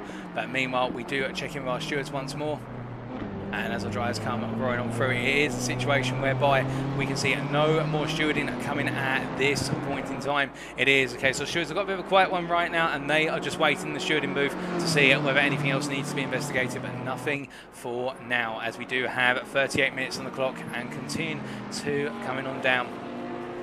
But as we do see here, what is Sebastian Apostle rolling on through right now, we look to Luca Dogano, who's currently in P5 here, and well, the Quartet Racing 1 driver from Mercedes, indeed driving the Mercedes, I should say, from Quartet Racing 1, my apologies, it is the case the Italian pushing on, and he will be looking at Drago Simone, who is closed up gradually, to be fair. That last lap from Drago Simone, who we look to in P6 here, he is closed up by a rate of 6 tenths a second a lap, and well, if he carries on in this rate, it will be the case that the Romanian driver will be looking for that potential move come what is the end of probably the next 2 laps. That's how close he will be as he rolls on through here, but looking very, very good indeed. In fact, it's not going to be the next 2 laps. My apologies there. It's going to be, in fact, about the next 5 to 6 laps. If he can close that pace up even a little bit more, he might be there, but we'll have to wait and find out whether we can put that pressure on.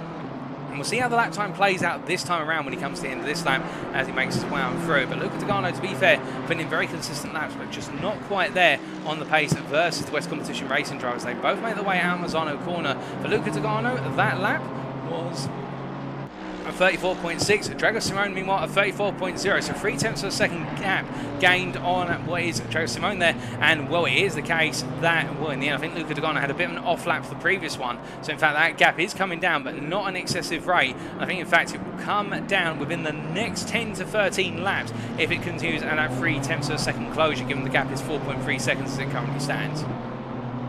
But meanwhile, as we look from P6 down towards P7 here, Joe Coffin here enjoying the racing all the same as he makes his way across that timing line once more, and in quite a comfortable position. Not having to worry too much about pressure here with Marcus Fox just going across that timing line now. And Marcus Fox 8.4 seconds down on what is Joe Coffin as he makes his way in towards turn number 2 here, Marcus Fox. And he does have Rafael Donato, who is closing very rapidly on the back of him, to be fair. And both drivers have yet to make their second stop, so this could be a battle for P8 forming as we do see Donato here. That last lap from Donato, a 34.1 versus Marcus Fox's 35.3 as they make their way on through 5 and 6. As they come charging on through, it's one of those situations whereby we can see Donato pushing on all the same, and well, he would love to take that P8 to Marcus Fox and then go hunting after Joe Coffin, who's a further 8.5 seconds up the road. But of course, Fox, whilst he may be caught, is a difficult driver to overtake. We'll wait and see whether that overtake does occur, or whether it's the case that Fox holds him at bay, or whether a pit stop intervenes in the meantime as they make their way on through. As they roll them through the corners here, it is the case that Donato continues to close, and meanwhile Luke Whitehead once again now starting to go on the offensive once more versus David Brega. But the problem here is for Luke Whitehead is, again, when he gets close enough, can he find a way to stay close enough for long enough to force that move, or will he now be waiting for pit stops? Could he potentially look towards an undercut to try and get it done? He does have that option, of course, to try and attempt the undercut, but we will wait and see whether he'll be able to go for it or not as he continues on through. As he rolls on through the right-hander for what is turn number 10, up in towards 11 here, but as he comes to charging down and in towards turn number 12, we can see Luke Whitehead just trying to close that gap up. Meanwhile, we look back to Donato. In fact, we've had a pass here from Cody Cosford versus Fraser Rostance, I believe. Yeah, he's just found a way on through. Let's take a look back at how that happened. This is the battle for P12, and Cody Cosford here in the McLaren, who we're focusing on with the camera, as they make their way through turn number 1 into 2 here. And Fraser Rostance, to be fair, not quite on the pace of Cody Cosford, and actually Rostance went very deep there into 2, unsettled his line completely, and as they emerged out of 3 and up into 4, Cody Cosford had the inside here, and Rostance couldn't really shut the door at that point, and Cody Cosford making it a simple move into 4, aided by Rostance getting it a little bit out of sorts, coming through 2 up into 3, and that is how Cody Cosford moved up into P12, and is now going pursuing after Victor Nicolae and Giovanni Izzo.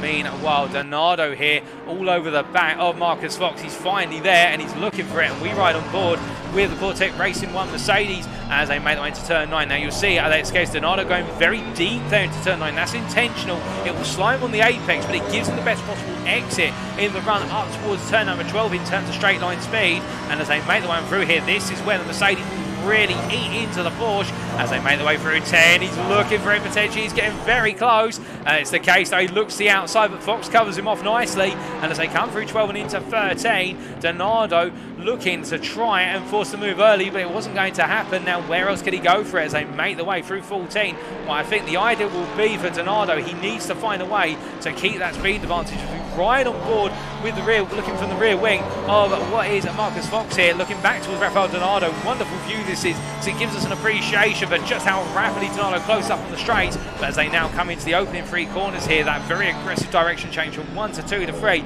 it is the case that you can see that Fox is able to get the better run out of 2, and that just causes Donato to drop back a little bit.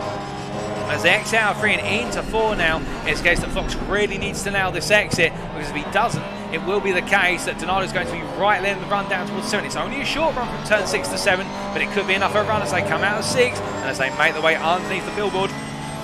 Well, we see Donato look for the movement. You can see Marcus Fox peels the inside initially. He knows he's got to go defensive here because Donato is inching closer and closer. And as they roll through turn number 7, it is the case that we can see that now we have Marcus Fox having to defend through the corners where he wants to take those ideal lines. He wants to get that best possible exit. That's going to give him the advantage, but Fox puts it in the middle of the road. Standard run through there as Donato just gets close, but too close in fact, and has to back off the throttle and is not able to follow through it as much as he'd like. But now you can see as they make their way down towards 12 here, Donato just closing again that advantage that Mercedes has on the straights, and Fox has to go fully defensive this time, and Donato's going to try and go around the outside. They make their way under braking into turn number 12. Fox holds the inside line. Fox holds on into 13, and Donato looks at the cutback, but he can't quite find it. Fox able just to hold on a little bit longer as they roll through 14 in towards 15, and as they roll down in towards turn number 15, here it is the case. Well, if Fox is going to be holding on like this for the rest of the race, it's going to be a colossal defensive effort. Will he be able to? That's the big question. And in return, can Donato find a way past the Austrian driver as they make the way onto what for them is lap number 56 at this point? You can see just how close Donato is getting as they roll on through turn number 3 and up into 4 here. It is the case that Donato looks for a potential move into 4, tries to get in the head of Marcus Fox. Fox is having none of it. He knows that Donato's not close enough to send it. As Debray is into the pits from P2, Whitehead wasn't able to find a way past, and Debray is the first 2 of them to pit. Whitehead will need to put in qualifying laps from this point onwards to jump ahead of Brady. We will wait and find out as they make the way down towards turn number 7. As they come on through here, it is the case that Marcus Fox defends. Donato looks at the cutback. Fox parks it on apex, and now as they make the way out of turn number 7, up in towards 8 and 9 once again. Fox this time got a little bit more of a run by comparison. He's got a bit of space to operate with here, but this will of course give Donato more space to accelerate out the corner. And as they roll down towards what is turn number 12, it's a case we can see that Marcus Fox now under that pressure once more, but he defended it well last time round. He'll know where he can put the car, but you can see Donato right there, and it's the case that Donato is forced to the outside once more. Fox has to defend to the inside, and Donato goes all the way round, and he just about gets ahead. There's a small sliver of contact, I think, but Marcus Fox returns up the inside into 13, and Donato once again is denied as they make their way through 14 up into 15. My goodness, and Donato immediately into the pits with a drive-through penalty, and I suspect that's got to be for track limits. So I'm not seeing anything for the stewards. That's an unfortunate penalty for compromising track limits, and therefore Donato, who literally has come on in, that is a disaster for Cortec Racing 1 because they were doing so well. He was doing so well to put that pressure on, and now he's got to do it all again, and on top of that deal with the penalty as he makes his way on through, and he's not coming in this time around. No, surely he's not. No, he's not coming in. So this is The penalty being served immediately. I think he suspected it was going to come. It has come, and that means that Marcus Fox now can take a sigh of relief and a breather, because he's been able to hold off what was a very fast charging Mercedes, and in the process that Mercedes has picked up a drive-through penalty. My goodness, where Marcus Fox wanted to get it done, he's had to dig deep to do it, but he's found a way to hold on to P8 for the time being. As meanwhile, whilst all that was going on, we talked about David Brega off camera coming into the pits. He's come back out in P6. He's cleared his final pit stop, and as he rolls on down into turn number 12 very shortly, it's the case that with just under 30 minutes to go here, well, will Brega be able to find a way to get back ahead of Luke Whitehead by going for this undercut? He's got Fraser Rostance ahead of him, who is a lap down, so Rostance will be required to respect the blue flags, and Brega will find his way past, I suspect, in the run to turn 1, as they both make their way through Misano corner turn 15, and as they come on out here and make their way across that timeline very shortly, you can see Rostance pulling over to the right hand side here, and David Brega will be allowed to go onto that racing line first and foremost as he makes his way through on another lap. As he makes his way on through at this time around, will it be the case that we can see that David Brega here will be able to get the undercut on Whitehead? Well, to give you those, we can't give you a lap time comparison right now because Brega's last lap was his pit exit lap, or his out lap if you will, but Whitehead on that lap just gone was a 34.0, and on this lap, to give you a comparator, he was able to put in what was that last lap of 34.3. I do think Whitehead is going to have to really push the envelope, because Brega, I think, will be trying to match him. That was the similar pace that they were doing when they were both running nose to tail together. Can Whitehead find a way to get ahead of Brega through the pits, or will it be the case that they return to how they were and he's got to do it on circuit? Because all that will gift Oleg Zholobov an opportunity just to simply gap that lead even more. And well, he's already 7.5 seconds ahead, is our race leader, who we look to now as he makes his way through turn number 7. And if that gap continues to grow here, I think it's all in his hands with regards to that control, unless there is a surprise in the pit stops or there is a sudden last minute penalty, but we will wait and find out. But it is all looking good right now for S&P Racing Esports' driver Oleg Zholobov to not just take this win, but to wrap up the championship in style with a win. And that's something you always want to say as a driver, is you want to bring home that championship with the win in the very end. But we will wait and see, as we still do have quite a bit of time. Still 27 minutes of racing to go, and well, anything can happen until the checkered flag falls. Indeed, anything in motorsport can happen as he makes his way down into turn number 13. Not trying to put the commentator's curse on anything like that, but of course, I've been there as a fan, as a viewer, ladies and gentlemen. I can tell you, some drivers who I thought were going to have the championship in their arms at the very last minute, it's snatched away from them through very, very interesting circumstances. And well, what better one to look at when we saw what was the Abu Dhabi Grand Prix back in 2021, where Lewis Hamilton seemed to have it all wrapped up, only for a very late safety car and a lot of controversy along the way to completely turn things upside down.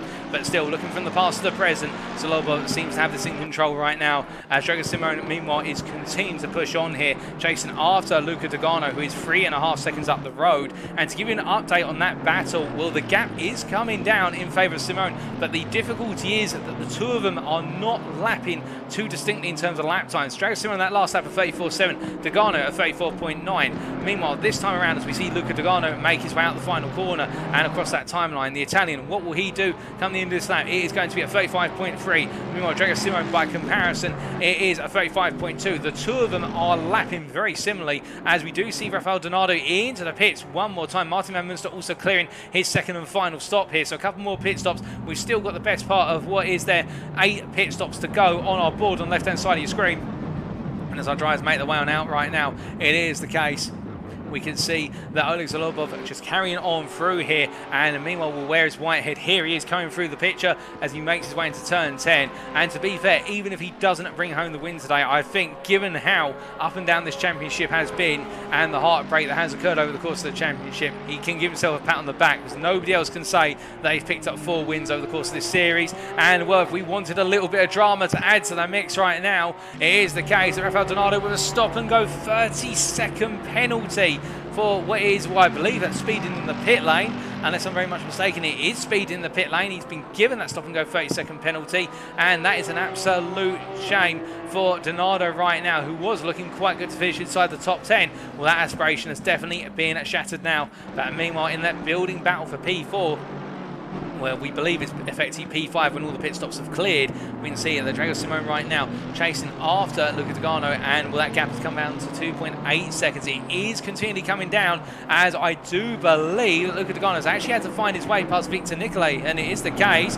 Well, I think Victor Nicolae, well, he's moved out of the way eventually, or allowed Luca Dogano through, but I think Victor Nicolae is trying to make it a little bit difficult for what is Luca Dogano by the looks of things, just all over the back of him, slithering over the back of him there to distract him a little bit, doing everything he can within the rule book, because again, West Competition Racing would love to see Simone take P4 rather than Quartet Racing once Luca Dogano. Not accusing them of any foul play, but they're doing everything they can to try and help out one another as they make the way on through, and we can see it is the case that right now Luca Dogano, that gap has definitely come down. That last lap for Dogano at 36.0, Sebastian Apostol at 34.4, and well, what can they do to sort of manufacture that, you may be asking right now, that's fair within the book?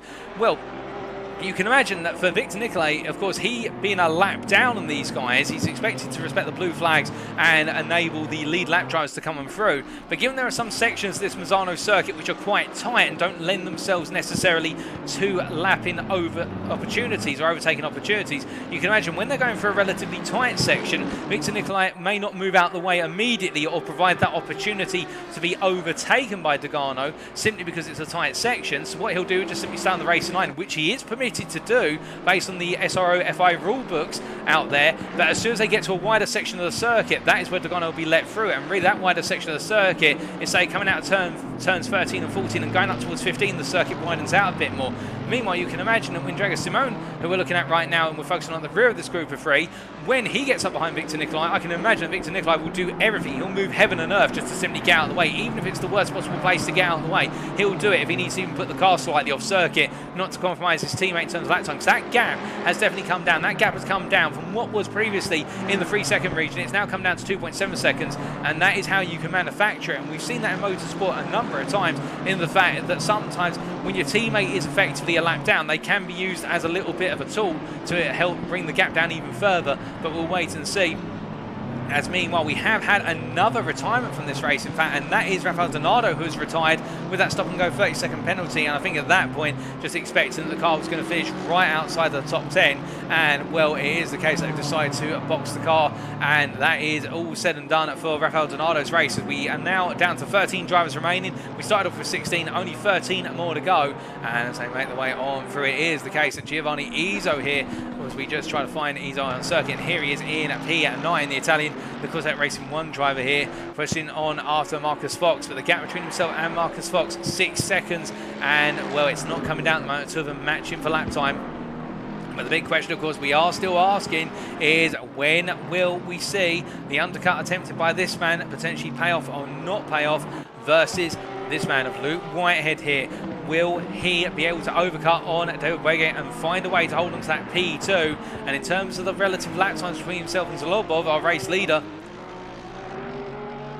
it is the case that Luke Whitehead 6.8 seconds down on Oleg Zholobov right now, and well, can Whitehead find a way through strategy and outright pace to bring that gap down and potentially take the win off of Zholobov when that checkered flag falls? It seems as though all the omens are pointing in the favour of Zholobov, but if we can guess anything right now, it is the case that Whitehead may have one more ace up his sleeve. We will have to wait and see. Remember, he's had to repair the car as well, had to repair damage to the car in the pit, but we will wait and find out.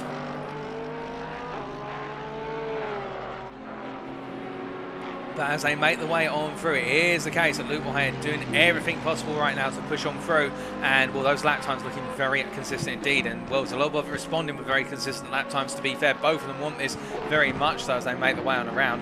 And well, whilst there haven't been too many battles quite recently in this 2-hour Super Endurance, which is the way it goes sometimes, the strategy element has been very interesting to see, and perhaps the biggest strategic element here over the course of the race. And it does throw me back to remembering at Kyalami and also at Snetterton, where we had some huge strategic battles there as well as on-track action, and we're seeing that again here for Drago Simone. Well, he was gaining on Dogano, but that last lap for Drago Simone has not worked out at all. He's now dropped back to 3.1 seconds. I think he's had a bit of a mistake somewhere, because he has lost out quite sizably by comparison. As meanwhile, I can tell you that our P6 driver, David Wege here, he's setting the fastest laps of everybody at the moment. He's the only driver lapping in the 33s. Everybody else is in the 34s or 35s. Meanwhile, Breguet is in the 33s, and he's absolutely flying here. With 20 minutes to go, this pace is sensational, and well, I'm not going to say it's going to happen, but I wouldn't be surprised. When he came into the pits, he was the best part of what was about 5 seconds to 6 seconds down on Oleg Zholobov. How much that gap closes up through all this,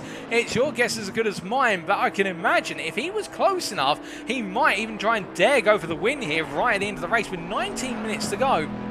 And I think Zholobov and Whitehead have both opted for what will be short pit stops by comparison with David Breguet here. So it is a bit of a mishmash of strategy here, but it is looking as though the German looking very comfortable at this point in time. And everybody ahead of him does have to pit. So right now, I think he'll be feeling comfortable. He's going to be on that podium, but which step of that podium is he going to be on? Will it be P1? Will it be P2? Or will it be P3? Of course, he'd love P1, but I know he's definitely targeting a P2 at this point if he can make it happen.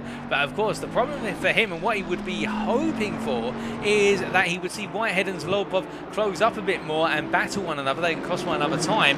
As meanwhile, we can see here Luca Zagano getting the flash through from Victor Nicolae as they make their way down the back straight. Fraser Rostand's moving out of the way. You see him return to the racing line there in the next gen Racing Lamborghini. But meanwhile, Luca Zagano in the Corvette Racing 1 Mercedes here getting flashed by Victor Nicolae. And I think it is the case that Nicolae wanting to be let back through. He is a lap down at the moment, as we do see coming into the pits is Sebastian Apostel here. He makes his way on in from P3.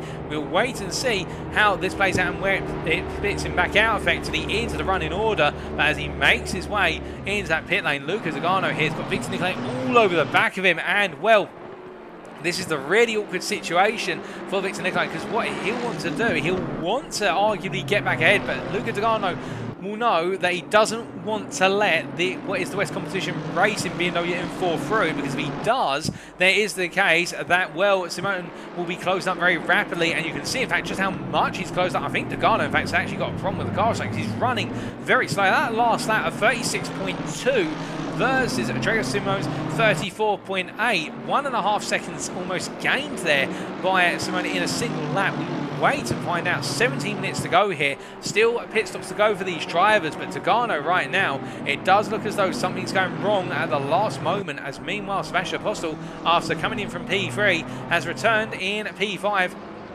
And well, pressing on here as he makes his way from turn 6 down towards turn number 7, and he of course is in the hunt for that potential podium as well, as he has emerged ahead of David Breguet, should be pointed out. And it has not worked out on the strategy stakes for David Breguet versus Apostel, so Apostel has done it right. And we'll have to wait and see where Breguet will be going back up there. But right now, if Apostel has jumped back out ahead of David Breguet, I do think it will be the case that Whitehead and Zholobov will be doing the same as a minimum here. So it could be Boaty Boys looking more towards the top 5 rather than the podium. But we will wait and see, as we still do have those pit stops on the horizon. But Breguet, to be fair, still set in 33. So that last lap of 33.585, still absolutely flying around Misano here. And as we continues on through, we do look to the pits, because we can see that coming into the pits is Drago Simone here, making his way on in. And well, as he comes into the pit lane here, he will be dropping down the order quite sizably as he makes his way on through. Still in P4 at this current point in time, but it does look as though now with this pit stop he's going to fall a bit further back. Where is Apostel by comparison? Well, Apostel's already come through to take P4 off of him. Where's David Breguet? Here he comes on through to take what is P5, and the next driver up is Joe Coffin, who's quite a way back. In fact, Drago Simone has already served his pit stop and is making his way out of the pit, so Joe Coffin's not going to benefit from this, and even if he did, he'd have to give it back, because he does have another pit stop on the cards. So in the end, it is the case that Drago Simone will make his way out of the pit in P6 behind his teammate Drago Simone, and as he makes his way on out, and David Breguet as well, and there's a stop and go 30-second penalty for speed in the pit lane for Drago Simone. It's all going wrong for West Competitions Racing Simone right now, as it is the fact that he's now got to go back in, and that stop and go 30-second penalty is going to cost him a huge amount of time. And that is definitely for speed in the pit lane. There's nothing in my student book to say with regards to the fact that it's for anything else, so that is not good news, Simone, who as he makes his way down to turn number 7 will be kicking himself, because what was expected to be a guaranteed top 10, well, it's going to be quite close to the back of the top 10 right now as he makes his way on around, and that is not the way he'll have wanted it to go. But meanwhile, we look from him to a bit further down the order, and we can see Giovanni Izzo here in number 88 machine as he makes his way on through into turn number 7. Zerrells on through here, currently P9, and he's 5.1 seconds off of the back of Marcus Fox. He's a bit further up the road and has yet to take his second stop. So I think Marcus Fox at this point will be aware of the fact he's going to drop quite a way down the order. And where's Victor Nicolae for comparison? Well, here he is trying to find his way past what is the number 333 car there of Luca Dogano. Once again, putting that pressure on Dogano, trying to find a way on front. It's a horrible place to be when you're fast and the driver who is essentially a lap up on you for the simple reason you want to overtake, but as soon as you do, you're going to get the blue flag warnings to say you need to let the driver back on through, particularly when you are the faster driver, or at least it would seem that way on average when comparing these two. As he makes his way through, Drago Simon into the pits to serve a stop and go 30-second penalty, and that is going to drop him quite sizably down the order with 14 minutes to go plus the final lap. But we're still not seeing any signs of those final pit stops from either our race leader here, who goes on to his 68th lap, that being Oleg Zholobov, or alternatively Luke Whitehead, who as he makes his way across that timeline as well, continuing that pursuit and closing up to Zholobov by the best part of half a second on that lap alone. It's not over yet for Whitehead, potentially trying to take it and make it 5 wins in 8 races. He is continuing to push here. He's given himself a lot of work. He's cut his work out for himself, but it is the case that if he can do it, or if anybody can do it, it is Whitehead who can find a way on through.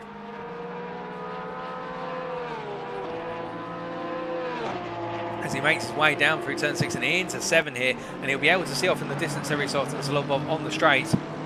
And that will give him inspiration, no doubt. That will give him that little bit of extra mental fortitude, that need to dig in a little bit more as he makes his way on around. But as he rolls down to turns 8 and 9 here, we've got a drive-through penalty for Sebastian Apostel, so even more last-minute drama, and that is not being given by the stewards, that's being given by the automated track limit steward, and that is for track limits being exceeded multiple times more than the allowed limit. And as a result, that drive-through penalty will mean that David Breyer, who was closing up an Apostel, my goodness, in fact, let me just pause myself right there, ladies and gentlemen, because David Breyer on that last lap almost ripped a whole second out of Apostel. That is incredible. The Bentley driver, he's going for that 3rd place at the end, as he is pushing for it as much as humanly possible. And now with Apostel having that drive-through penalty, Breyer with 12 minutes to go, he'll know he's got P4, and he will, I think, feel confident that he can hunt down Dogano right at the end.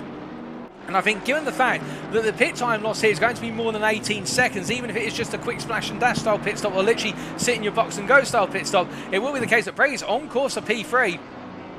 But how much more has he got in there to go hunting after the top 2? That is the question. He's got the pace for it, there's no doubt about that. He is the fastest man on the circuit. He's the only one lapping in the 33s compared to everyone else. But will he be able to get up there to contend for P2 or the win by the end of it? I think it's going to be quite a tall order if he's going to be able to. But given the pace he's showing, I mean, my goodness, he is absolutely flying, and you can see that in the amount of time he's taking off Apostel here. Now, will Apostel peel on in immediately, or will he try and go long? Because remember, he has to serve drive-through penalties within 3 laps of receiving it. Will we just see him immediately jump to the pits? No, he stays out for another lap here. He decides to keep that track time. And I think what he's worried about is the fact that when he does peel into the pits, whilst he is driving through the pits, he's driving through a much lower speed than normal, and he may lose a little bit of tyre pressure or tyre temperature in the process as they both make their way around and onto lap number 69. And as they make the way on through, it is the case that Luca Dogano, meanwhile, still under that inconvenient pressure of Victor Nicolae, tucked him right behind him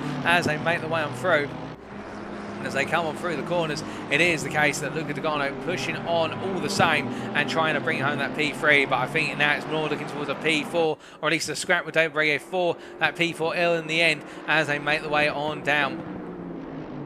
But as they roll on through here, it is the case that Luca Dogano trying to hold firm with regards to the Victor Nicolae trying to come back through behind him. As meanwhile, a bit further up the road, Luke Whitehead here, he's got that gap down to 5.9 seconds. But again, he is being matched on lap time versus Oleg Zholobov, and as a result, that gap is not coming down enough for him to be able to put that pressure on right at the end. As he rolls on through on another lap, he goes round and through turns 4 and 5. And as he does so here, with Marcus Fox cleared out the way, we can see it is the case. Luca Dogano coming across that timeline he'll be coming across that timeline soon as he makes his way on through.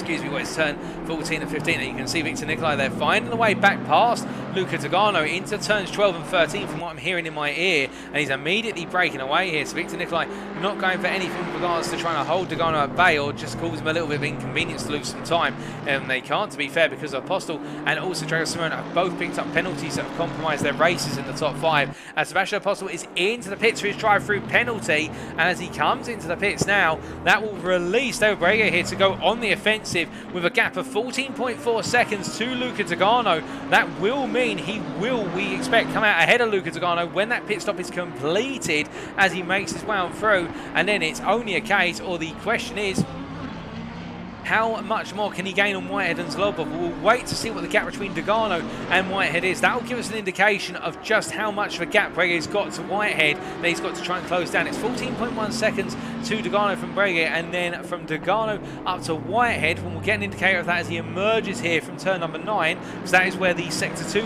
ends and goes on to Sector 3. The timeline's coming up very shortly, or at least we suspect it's coming up very shortly, unless my memory's a little bit vague. And as he comes on through here, we haven't got anything at the moment for Dogano, which is a bit unfortunate.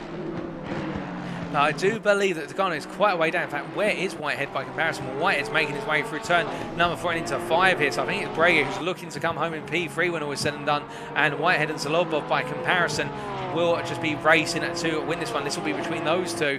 But on that previous lap, Zholobov getting the gap back up to 6.3 seconds versus Whitehead. The two of them exchanging lap times as if it's going out of style. And as they make the way around 8 minutes still to go here in the season finale, it is looking as though it's between those two. And it looks as though this man in particular, Oleg Zholobov, has got it in the bag. He just needs now that one last pit stop, not do anything silly in the pits. In fact, he'll probably be thinking about braking well before the pit line and probably riding on the limiter before he even gets to the limiter line, for the simple reason he will not want to pick up a stop-go 30-second penalty and scupper what is a perfect way to wrap up a championship campaign. With a win at the season finale and taking the win in the championship, you couldn't ask for anything more. Well, I guess you could with fastest lap and also taking pole position, but some say perfectionism isn't always a good idea, and in the case of Zholobov, I think he will not mind not having a perfect day. I think he'll take a very good day. That'll be good enough for him.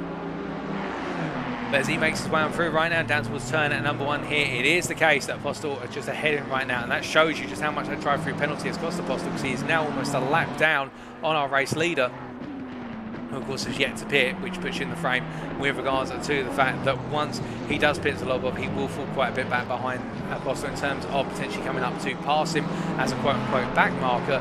But that just gives you a sense of perspective of just how costly that drive-through penalty was for Sebastian Apostle.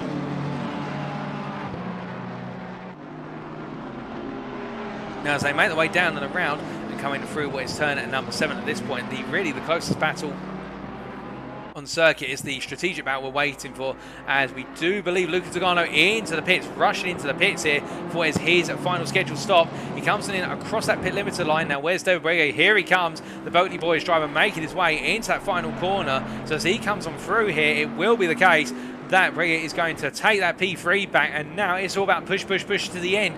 Can he find some way of getting further up on that podium? I think he'll take a podium and bite both arms off of it to take a podium, but will he be able to close up a bit further, as we are hearing that Whitehead is actually falling away from Zholobov a little bit now. In fact, that gap between our top two has now opened up to 7 seconds precisely, as we can see Breguet here still quite a way back, and we wait to see when he crosses the first timeline for the end of Sector 1 what the gap is between Breguet and Whitehead as he comes on through. And any moment now we should get a time. Well, we don't seem to be getting one at this point in time. No, we're not getting a time at the moment, so it may be the case there's a little bit of glitch on our time screens, but all doesn't matter because Luke Whitehead is now into the pit, so we will get to see just how far Luke Whitehead has opened up a gap on strategy and pace as he makes his way on in. Now, as he comes on in, I suspect Zholobov will react to this in the next pit stop, or the next lap I should say. He'll come around and take that pit stop, but Whitehead already being serviced here. And meanwhile, where's David Breguet by comparison? Well, he's making his way down the back straight, and Whitehead has already completed his pit stop. So in the end, it is the case that Whitehead had it under control to cover off David Breguet. He did not have to worry about being jumped back ahead by the German driver, and now the Briton will go on to return in P2 and at least bring P2 home when all is said and done, as Breguet just making his way out of 13 and up into 14 right now. And then we have the last question, of course, which is Oleg Zholobov. When does he pit? And when he does pit, does it all go perfectly to plan? And does he simply just come back out ahead of Luke Whitehead? It's only him and Marcus Fox who've yet to make their final stops. Otherwise, everybody else has made their stops and is now going to the end with their car in the current state with regards to fuel, tyres and damage on the car.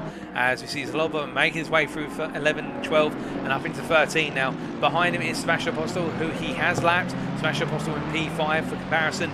As they make their way on through turn number 14 and up towards 15 here. Will we see Zholobov peel into the pits? No, not this time. He goes one more lap. He's going to stay out there just a little bit longer. As meanwhile, Marcus Fox staying out there as well, or will he peel on in this time? The Fox Sim Racing driver, he peels on in, so it will be the case that Oleg Zholobov is the last one to take their final stop here today at the Misano World Circuit. As we see Fox just bringing the car on in, and well, in the meantime, Zholobov carrying on out there as he makes his way around. Meanwhile, we look to Joe Coffin here down in P8, and here's the case, long live the DFGT driver, just simply keeping it all together, keeping it nice and smooth, doesn't need to do anything dramatic at this point in time, just simply needs to keep the car going as he makes his way around. It's been a good race, to be fair, for Joe Coffin. It'll be a solid top 10 finish as he makes his way down through turn number 15, and well, he's quite a way off of Marcus Fox, or is he? Fox has cleared his pit stop and is leaving the pit lane now. I think Fox will just emerge ahead of Coffin, as Coffin's just making his way into turn 1 right now, and as he comes on through here, I think Marcus Fox will clear the pit exit line very shortly. It is going to be close between the two of them, in fact, as Joe Coffin comes on out here. But where is Marcus Fox, I hear you ask? Well, Marcus Fox, by comparison, well, he's already down. Oh, goodness me. In fact, no, my apologies, ladies and gentlemen. Joe Coffin has actually come out ahead of Marcus Fox, and Marcus Fox has come out in P8. So Joe Coffin has got it done right, and Marcus Fox has found a way to come out ahead of Victor Nicolae in the end as they make the one through. But Marcus Fox in P8, Joe Coffin P7, and I believe that will be a season best performance for Joe Coffin, all things said and done, as they make the one through with 3 minutes to go here. And well, Oleg Zholobov is into the pits. It is the final pit stop of the day, the final schedule stop, and they don't need to do anything special. And you can see just how much he slowed the car down there before the pit limiter line. I think hearts are racing in S&P Racing Esports here. They know they don't need to do anything fast. They don't need to do anything fancy. They just need to bring that car in, not break any rules in the process, and make sure it can get to the end. I think Zholobov at this point will be calming things down a little bit. Where is Luke Whitehead for comparison? He's coming through turn at number 11 up into 12 right now. Zholobov has already cleared the pit stop in terms of getting out of his box. He's now just making his way to the end of the pit lane. It is going to be quite close between the two of them. Although I say that Zholobov is now making his way down that pit exit and making his way all the way up towards the end of turn 3. Meanwhile, Whitehead just coming up to turn number 15. And in the end, I think the gap between them is going to be showing you the difference between the two of them, because of Whitehead picking up the damage earlier on from Sebastian Apostel and also just being off circuit for a sizable amount of time. But Whitehead comes on through, and with 2 laps to go in the remaining 2 minutes, Oleg Zholobov re-emerges the leader of this race. Our championship leader is going to be bringing this one home, or trying to bring it home with a win in the end. Can he do it? It's not long to go as he makes his way down towards turn number 7 right now. And when he comes around for the final lap, it will be the 76th and final lap, and the white flag will be out then. Meanwhile, down in the battle for P8 here, we have Victor Nicolae who's putting pressure all over the back of Marcus Fox as they make their way under the billboard there, and as they come down towards turn number 7, you see Victor Nicolae looking to try and get a point. It has not been his race today. 2nd place in the championship, and he wants to get past Marcus Fox. He goes for the cutback out of 7. Fox covers him off, however, with good acceleration out and making their way into 8 and 9 now. And as they roll them through the right hand here, it is the case that we can see that Marcus Fox, he's going to be under pressure. It's not going to be as much pressure, we should say, as a Mercedes on the straights, but the BMW M4 is still quite deadly on the straights by comparison with the Porsche. And you can see Fox weaving there to break the initial toe to try and avoid Victor Nicolae from gaining too much an advantage, as they make the way on through and come charging through turn at number 11 up into 12 here, and Marcus Fox very unsettled. Victor Nicolae all over the back of him as they make the way on through the corner, and as they come on through, the race leader goes past my commentary box window. It's Oleg Zholobov who's gone on to a final lap, and we hear that there. And meanwhile, Victor Nicolae all over the back of Marcus Fox as they go on to their final lap of the circuit as they roll on through. Now, will he be able to find a way past? That'll be the challenge on this final lap here. Marcus Fox will dig everything he can in. He'll dig deep to try and hold on as they make the way through turn number 1 into turn number 2 they come. And Victor Nicolae at this point all over the back of Fox. He's very close as they make the way on through. And as they come down towards turn number 4 here, will he look for the move? We ride on board for a little bit as they come on through the corner. I don't think he's going to be able to find a way through right now, to be fair. He's got quite some time to do it, however. They're unsettled through the left hand there at turn number 6. He's so close. He's all over the back of Marcus Fox as they come roaring on down towards turn number 7. Will he be able to go outside to inside here? Will he go for a cheeky cut back? A little bit of a dummy to the outside and cuts inside. He does, but Fox covers him off, and Fox holds him at bay in the end as they make the way on out. And now head up towards turn number 9 here as they head in towards that braking zone. And as they do, it is the case. Victor Nicolae not able to find a way on through as they come on out of the corner, and Marcus Fox gets the better exit there as they roll on through.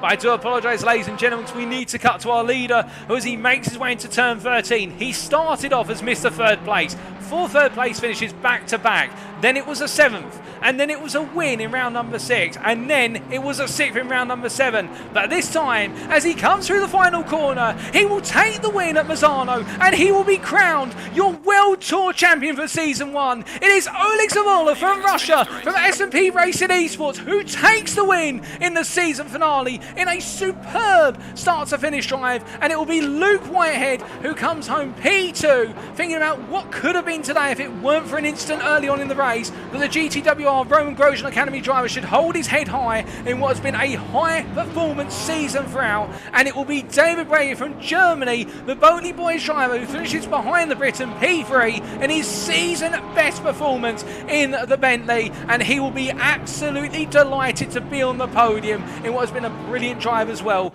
Luca Togano in the end will come home in P4 as he rolls through the final sequence of corners here, and Quartet Racing 1 seeing their driver finish high up again in what has been a solid strategy built all around just simply staying out of trouble as he makes his way to that timeline, coming home P4. We're shaking the nose, and it is Sebastian Apostolin who rounds off our top 5 in what has been a difficult day for Apostle, and a number of instants to go with it. P6 meanwhile will be Giovanni Izzo as he comes out. Quartet Racing putting 2 of their drivers in that top 10 when all is said and done, and he'll be the last driver to finish the race on the lead lap, with Joe Coffin P7, Marcus Fox P8, Victor Nicolae P9, Drago Simone P10, Cody Cosford P11, Fraser Ostance P12 and Martin Van Munster P13. My goodness, what a race. Rafael Donardo and Amedeo Castorino and Harry Phillips retiring from the race due to respective issues. But don't go anywhere, ladies and gentlemen. We will be back in a brief moment for post-race interviews. You won't want to miss them. Fantastic race all way through.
Alrighty, ladies and gentlemen, we are back and ready for our post-race podium interviews with our drivers who finished in the top 3, of course.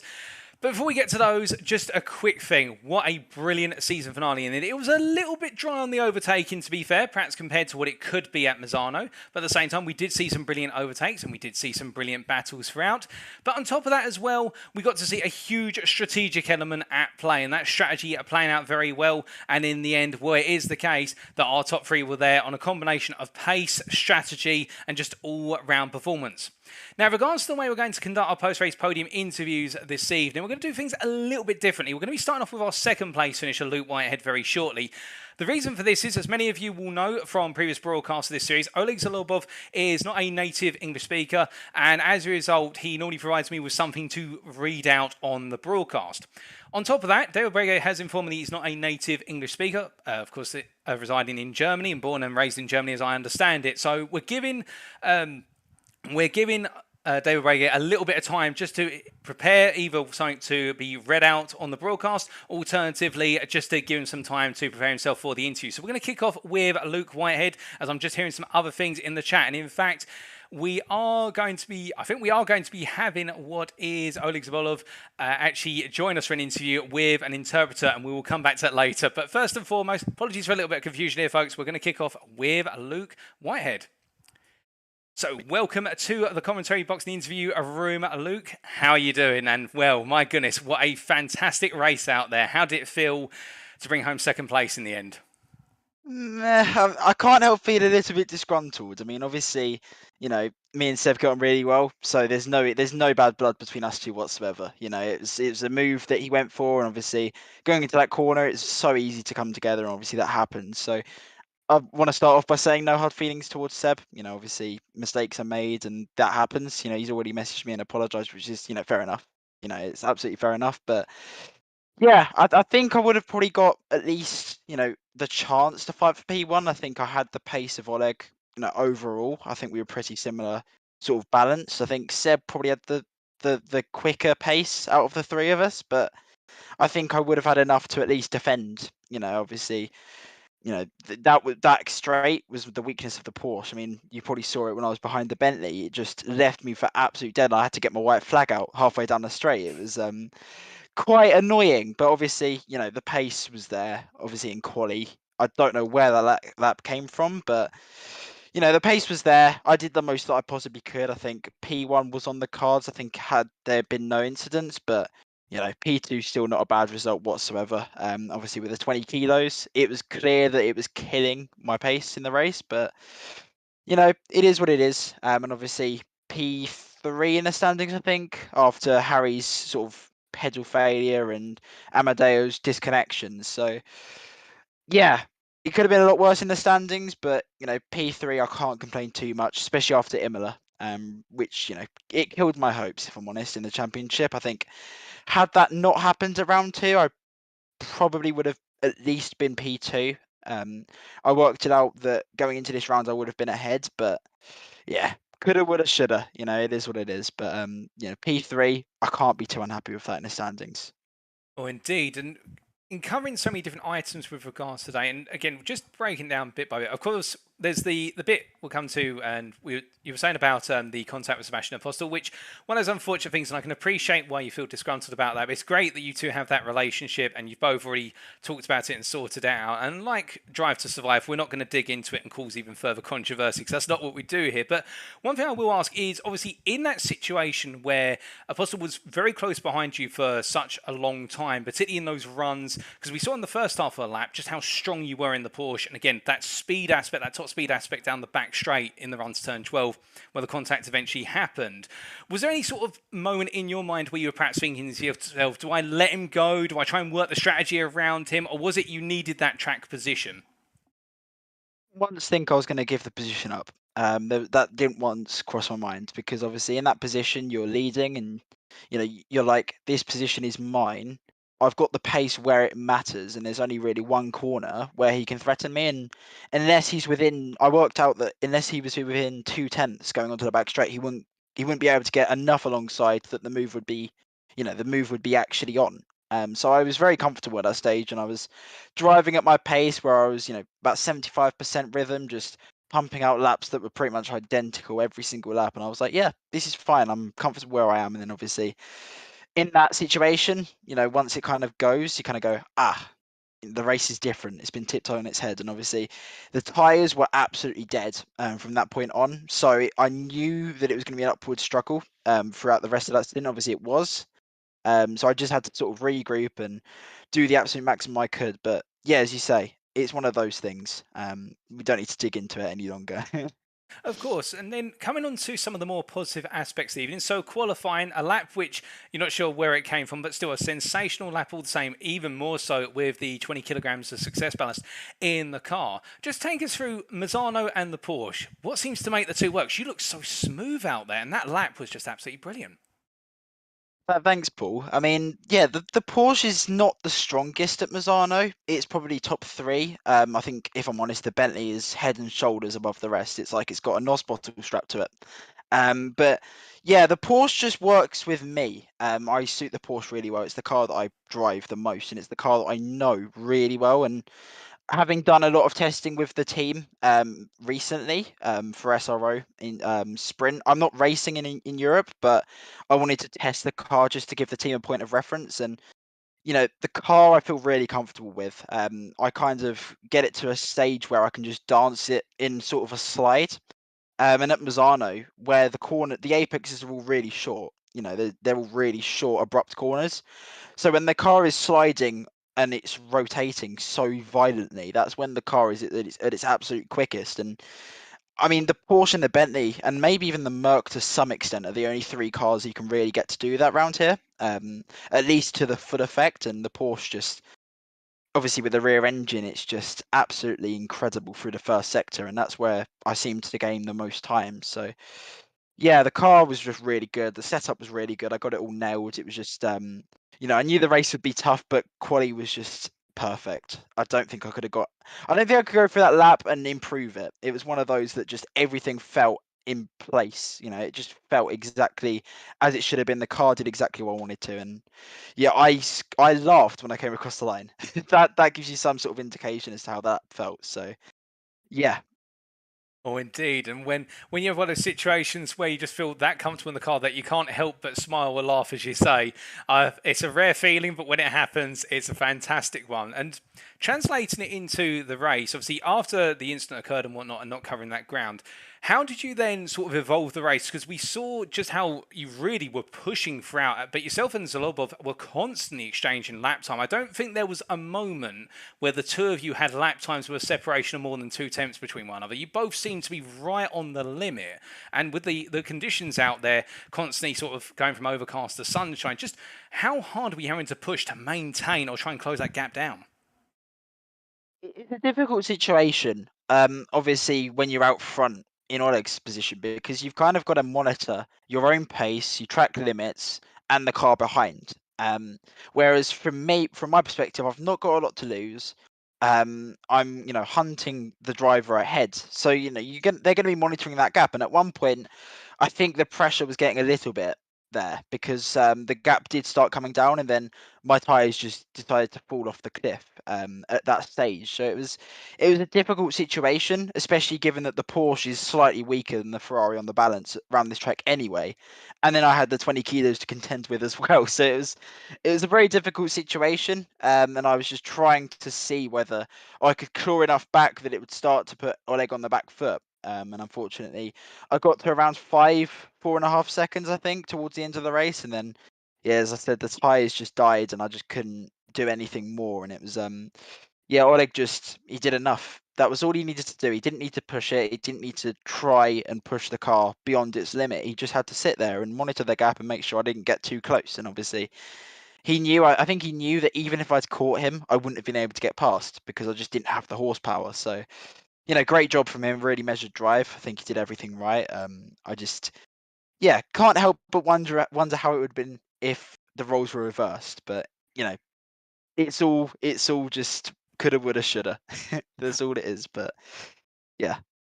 Oh, indeed. But More of a moment of reflection. So coming away from today's race, and obviously looking at the championship, you mentioned earlier about the pain of Imola and the DNF there, which really severed your opportunity to be up there contesting for the championship win come the end of it. But on a lighter side, when you look back at this championship over the 8 rounds, what has been your your number one highlight or your number one moment?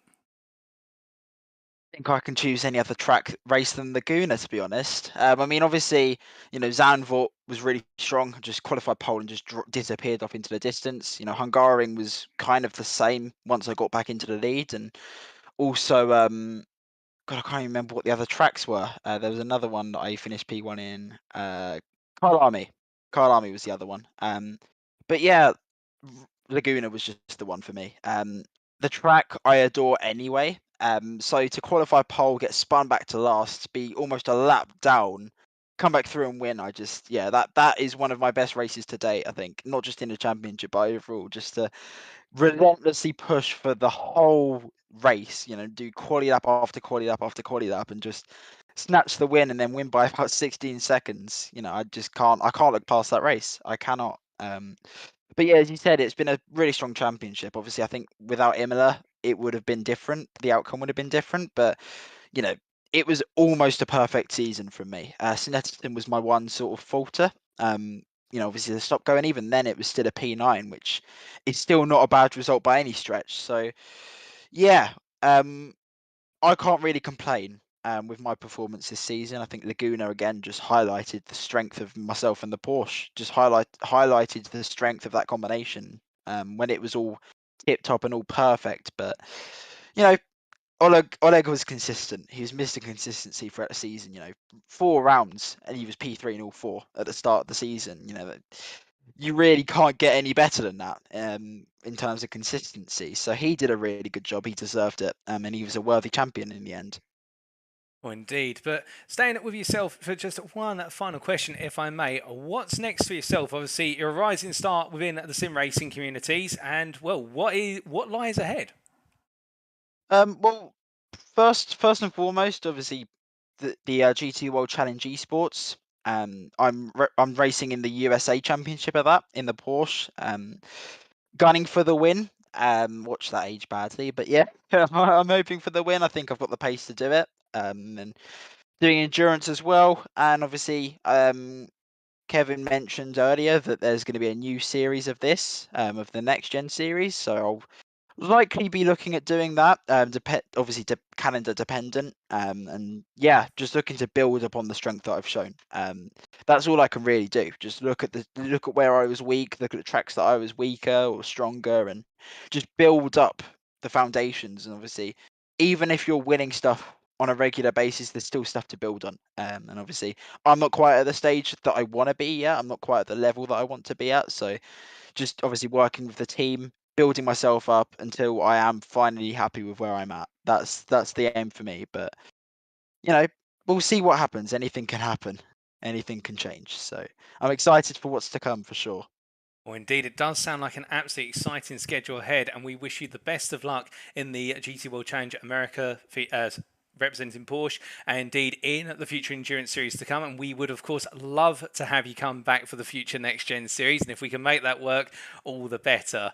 But until then, Luke, thank you for joining us in the interview room one more time for this series. And whilst the result didn't quite go your way today, and the championship perhaps didn't quite go the way you wanted it overall, still know it's been fantastic to see you drive. And I don't think we'll ever see a performance like what we saw from you at Laguna Seca. You can take that accolade away as, I'll be honest with you, in all my sim racing commentating career, the best drive I've ever seen by anyone. It's up there on a pedestal that sits on top of a pedestal. That's how high it is.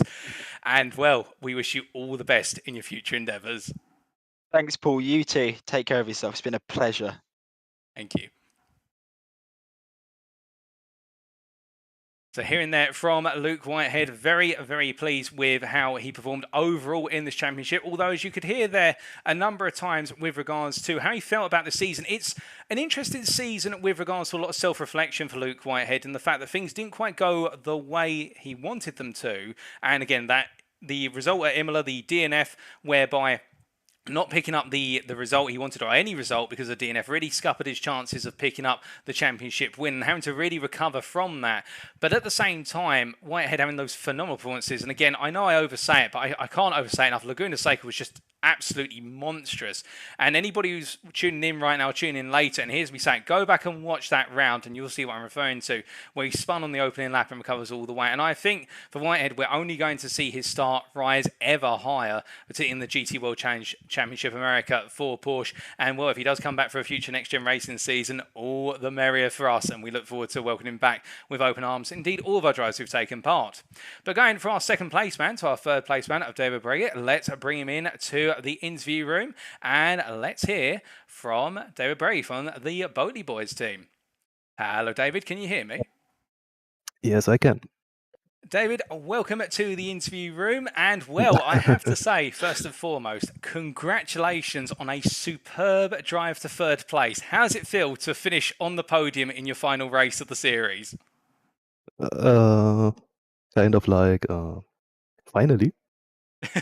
That's, I think that's where I thought I could be, at least at this track. So I'm quite happy with the finish. Well, indeed. It was a good qualifying session from yourself. Do you feel that you set the best lap you could, or was there more out there? No. There was 3 or 4 tenths every lap. Or I ran out of track. And I've always thrown my 3 or 4 tenths in the dust. So I think my race laps were a good amount faster than the quali laps. So I would say the quali was not the best. Okay. And then going from qualifying into the race, what was the strategy? Because we saw you start quite far down, but you gained a lot of time and places before the pit stops even occurred. Yeah, I think there was quite some luck involved with guys around me spinning or getting drive-throughs. And my plan was to take new tires twice. So I had to push as good as I can to gain some time back from the tire change. And I think it looks like it worked quite a bit. Oh, indeed. And that's something we didn't notice too much on the broadcast, that you took tyres at both pit stops. Did you feel that the tyres wore out too much? What was your logic behind that? Yeah, I had to make the decision, make one long stop and one short, but then I had to drive the tires 1 hour. And during the training, I felt that the tires wearing out after around 35 minutes. And after that, it's only like, let's say, ice skating.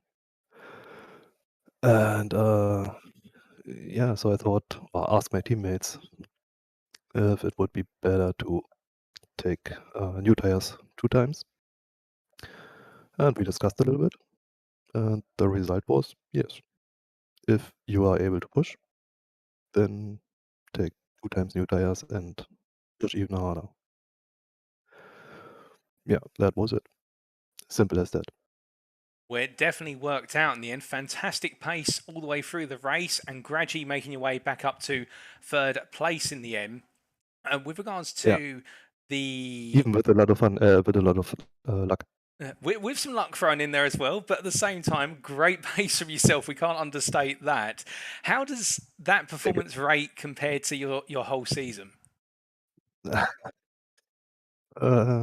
Let's say today was a bit outstanding compared to the rest of the season.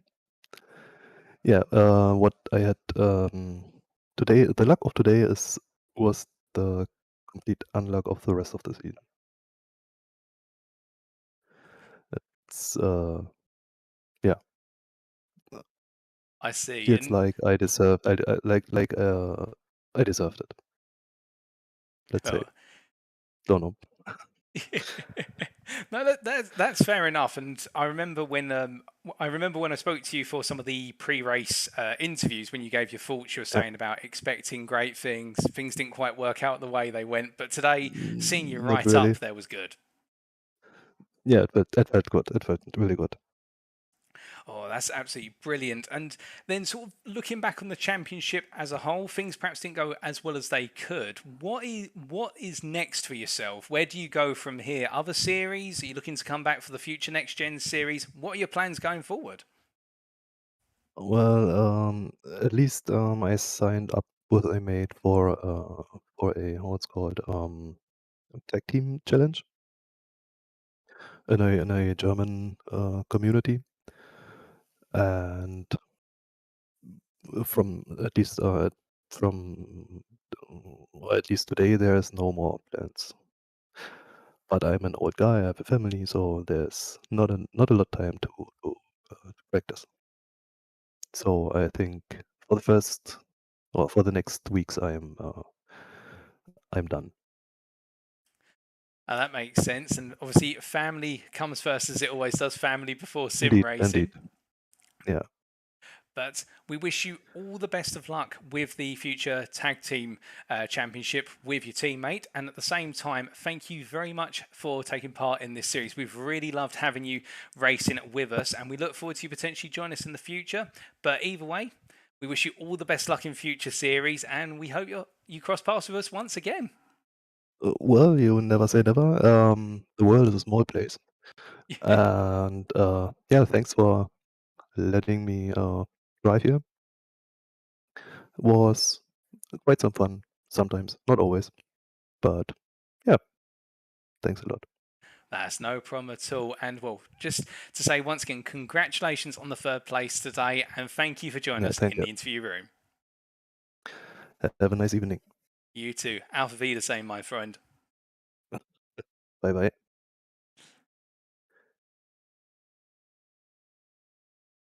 So hearing there from David Boege, who very happy with his performance today compared to how his championship has gone over the course of the season. And it's one of those situations where I think he's in one of those mindsets whereby he was hoping for a lot more over earlier races, but in the end today was a reflection of quite a bit of luck, as he said. And to be fair, there were a lot of drivers getting penalties around him and incidents, but also just that perseverance and that motivation at paying off. And sometimes that's what it takes. Sometimes your best result only comes right at the end when everything goes your way, and you have to roll with it, like with any sport.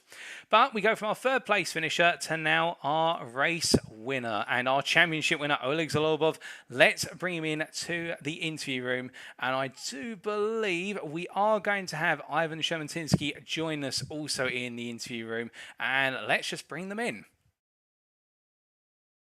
Hello, Ivan. Can you hear me? Hello, Paul. I absolutely can. That's brilliant to hear. Just to check, so you'll be conducting Oleg's interview on his behalf? Yeah. Alrighty, absolutely brilliant. So, firstly, thank you for joining us. This is really good to have a sort of direct interpretation or feed rather than reading Oleg's thoughts off of pen and paper.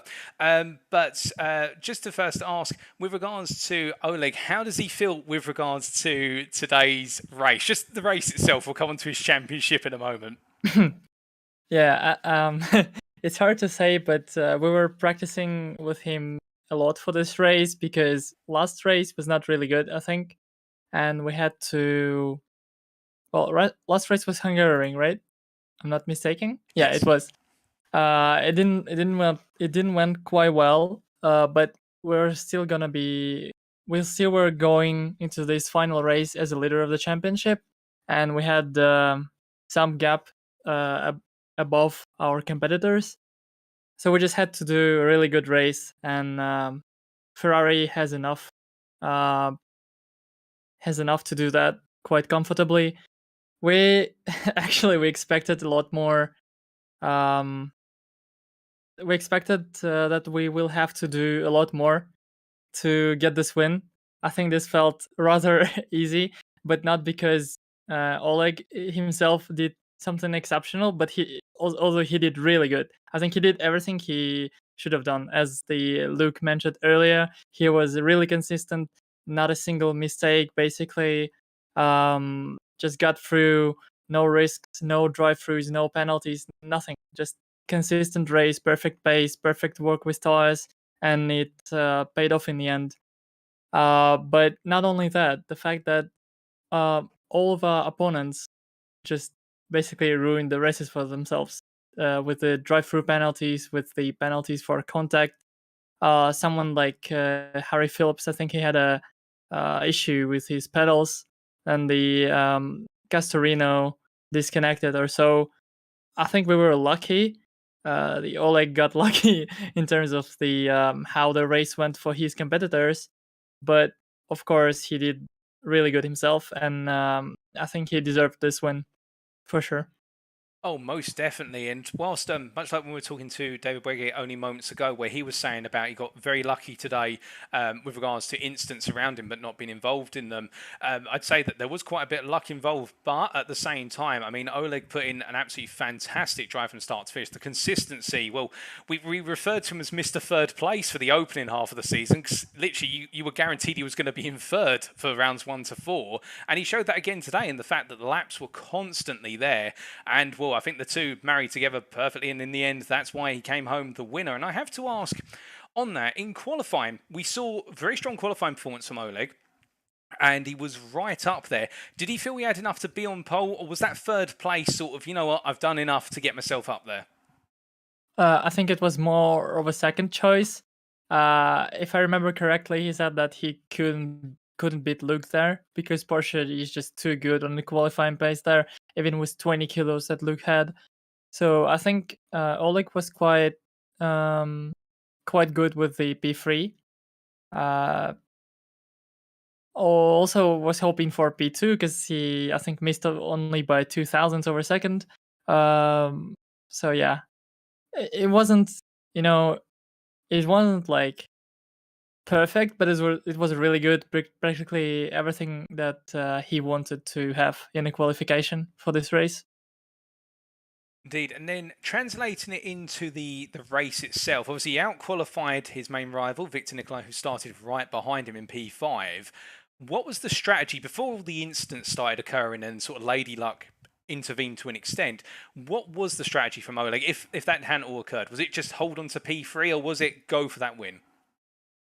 I think I told him to just focus on the keeping the car without any context. So the goal was not to get a certain position. The goal at first was to avoid any penalties for contacts or for track cuts. Avoid any contacts with other cars by any means, just to keep it on track, because we knew that Luke is basically, I don't know, had no chance of beating us in the championship. I think only if we came last, and it would be not very expected, and our main rivals, I think they qualified quite behind, P7, P6, 7, if I remember correctly. So our goal was to just stay around P3, maybe at P3 plus minus 1 position. But the main goal, as I said, was to just keep out of any trouble. And I think on the first lap, Oleg got dived by the who was it? I think it was the Victor Nicolae. They had a contact in the third to last corner, and I think Oleg almost spun but managed to keep the car. And then Victor Nicolae also got 15 seconds for that incident later, and that was pretty much it, I think, because he was the main competitor from the start of the race. He did quite he did not quite as good as us in the quali, so it was our first win. Then he got a penalty for contact with us. This was a second, and then if I remember correctly as well, he got 2 drive-throughs throughout the race. Yes. And yeah, we can say the same for pretty much. Yeah, I don't know. I said about it earlier, but this race was just something else in terms of how unlucky it was for everyone who could challenge us in a competition. Because Victor Nicolae got 15 seconds and 2 drive-throughs. Amedeo Castorino got a disconnect. Harry Phillips, his pedals died. Luke got, I think he got killed by someone by Sebastian Apostol, if I'm not mistaken again. Yep. So yeah, pretty much everyone who could challenge us had any kind of troubles to some degree, and Oleg had no issues besides that one contact that could lead to him spinning, but he managed to save the car, and after that everything was just perfect. Yeah, nothing to say really. It just flawless race, all the luck in the world for us, and everything bad that could only happen for our opponents happens really rare, but it happened today, and it was just what we needed, I think. Oh, indeed. And then looking to the championship as a whole, summing it all up, started off with the first half of the season, just ultimate consistency, always third place for rounds 1 through to 4. Then quite a bit of variance, second half of the season, a seventh place, followed by a win, and then back to 6th for Hungaroring, and now the win today. How does Oleg feel about how his championship has gone? I mean, he's the championship winner. I should really just ask the question, how does he feel about winning the championship? Of course, he feels amazing because he's very proud. It always feels good to win a championship, especially when it is a good championship that has a lot of good competitors who can challenge you. And he stepped that one step ahead in his career path, if I can say that. Always feels good. He's very proud of himself, and he should be. It's quite fair. Over about the championship overall, first 4 rounds that felt good to win, to get 4 third places in a row. Of course, you want to get you want to win in every round, of course, but having some consistency is also really good. I think this rounds at Snetterton with P7 and Hungaroring with P6, they didn't go quite well. Obviously, some contact here and there didn't go as planned. Could be much better, but that's actually the time when the consistency in previous rounds helped a lot, because he had already quite a lot of points in the bag, and he basically was able to afford a misstep here and there. Although it's not a really big misstep, P6 and P7 is still a really good result, but you always want to go for the best in every round. And even though the championship was consistent and it ended up as a win, I think he wanted to perform even better in every race and in championship overall. Indeed, and I can appreciate where you're coming from there, in the fact that desire to always perform better, whether it's you finish 3rd and you want to win, alternatively you finish 7th but you want to finish in the top 5. But at the same time as well, it's good to hear that obviously very happy with how things have turned out, and obviously picking up the championship win. And speaking of sort of looking ahead to the future and continuing to improve and perform better, what's next for Oleg in terms of series he plans to take part in, taking his sim racing to the next level, etc.? We are working now as a team, as the SMP Sports, quite a lot. We're gonna be taking part in the SRO Endurance Championship. I think we've decided to step away from the sprint series for now because we had a lot of stuff going on. So our main focus as a big championship, the team championship, will be SRO Endurance. And we also take part in multiple of SimGrid championships like Coach Dave 1000, Coach Dave Sprint, with multiple cars, and Oleg takes part everywhere in this championship. Then there's going to be a huge Russia-based championship in Assetto Corsa Competizione, with quite a big prize pool, and Oleg is going to be taking part there. I think it starts in like 3 days. So he's going to be focused on 2 sims at the same time. Interesting experience, but I think he's going to do it quite good, hopefully. Yeah, also, I think he for sure is going to be taking part in the next season of NXTGEN Racing.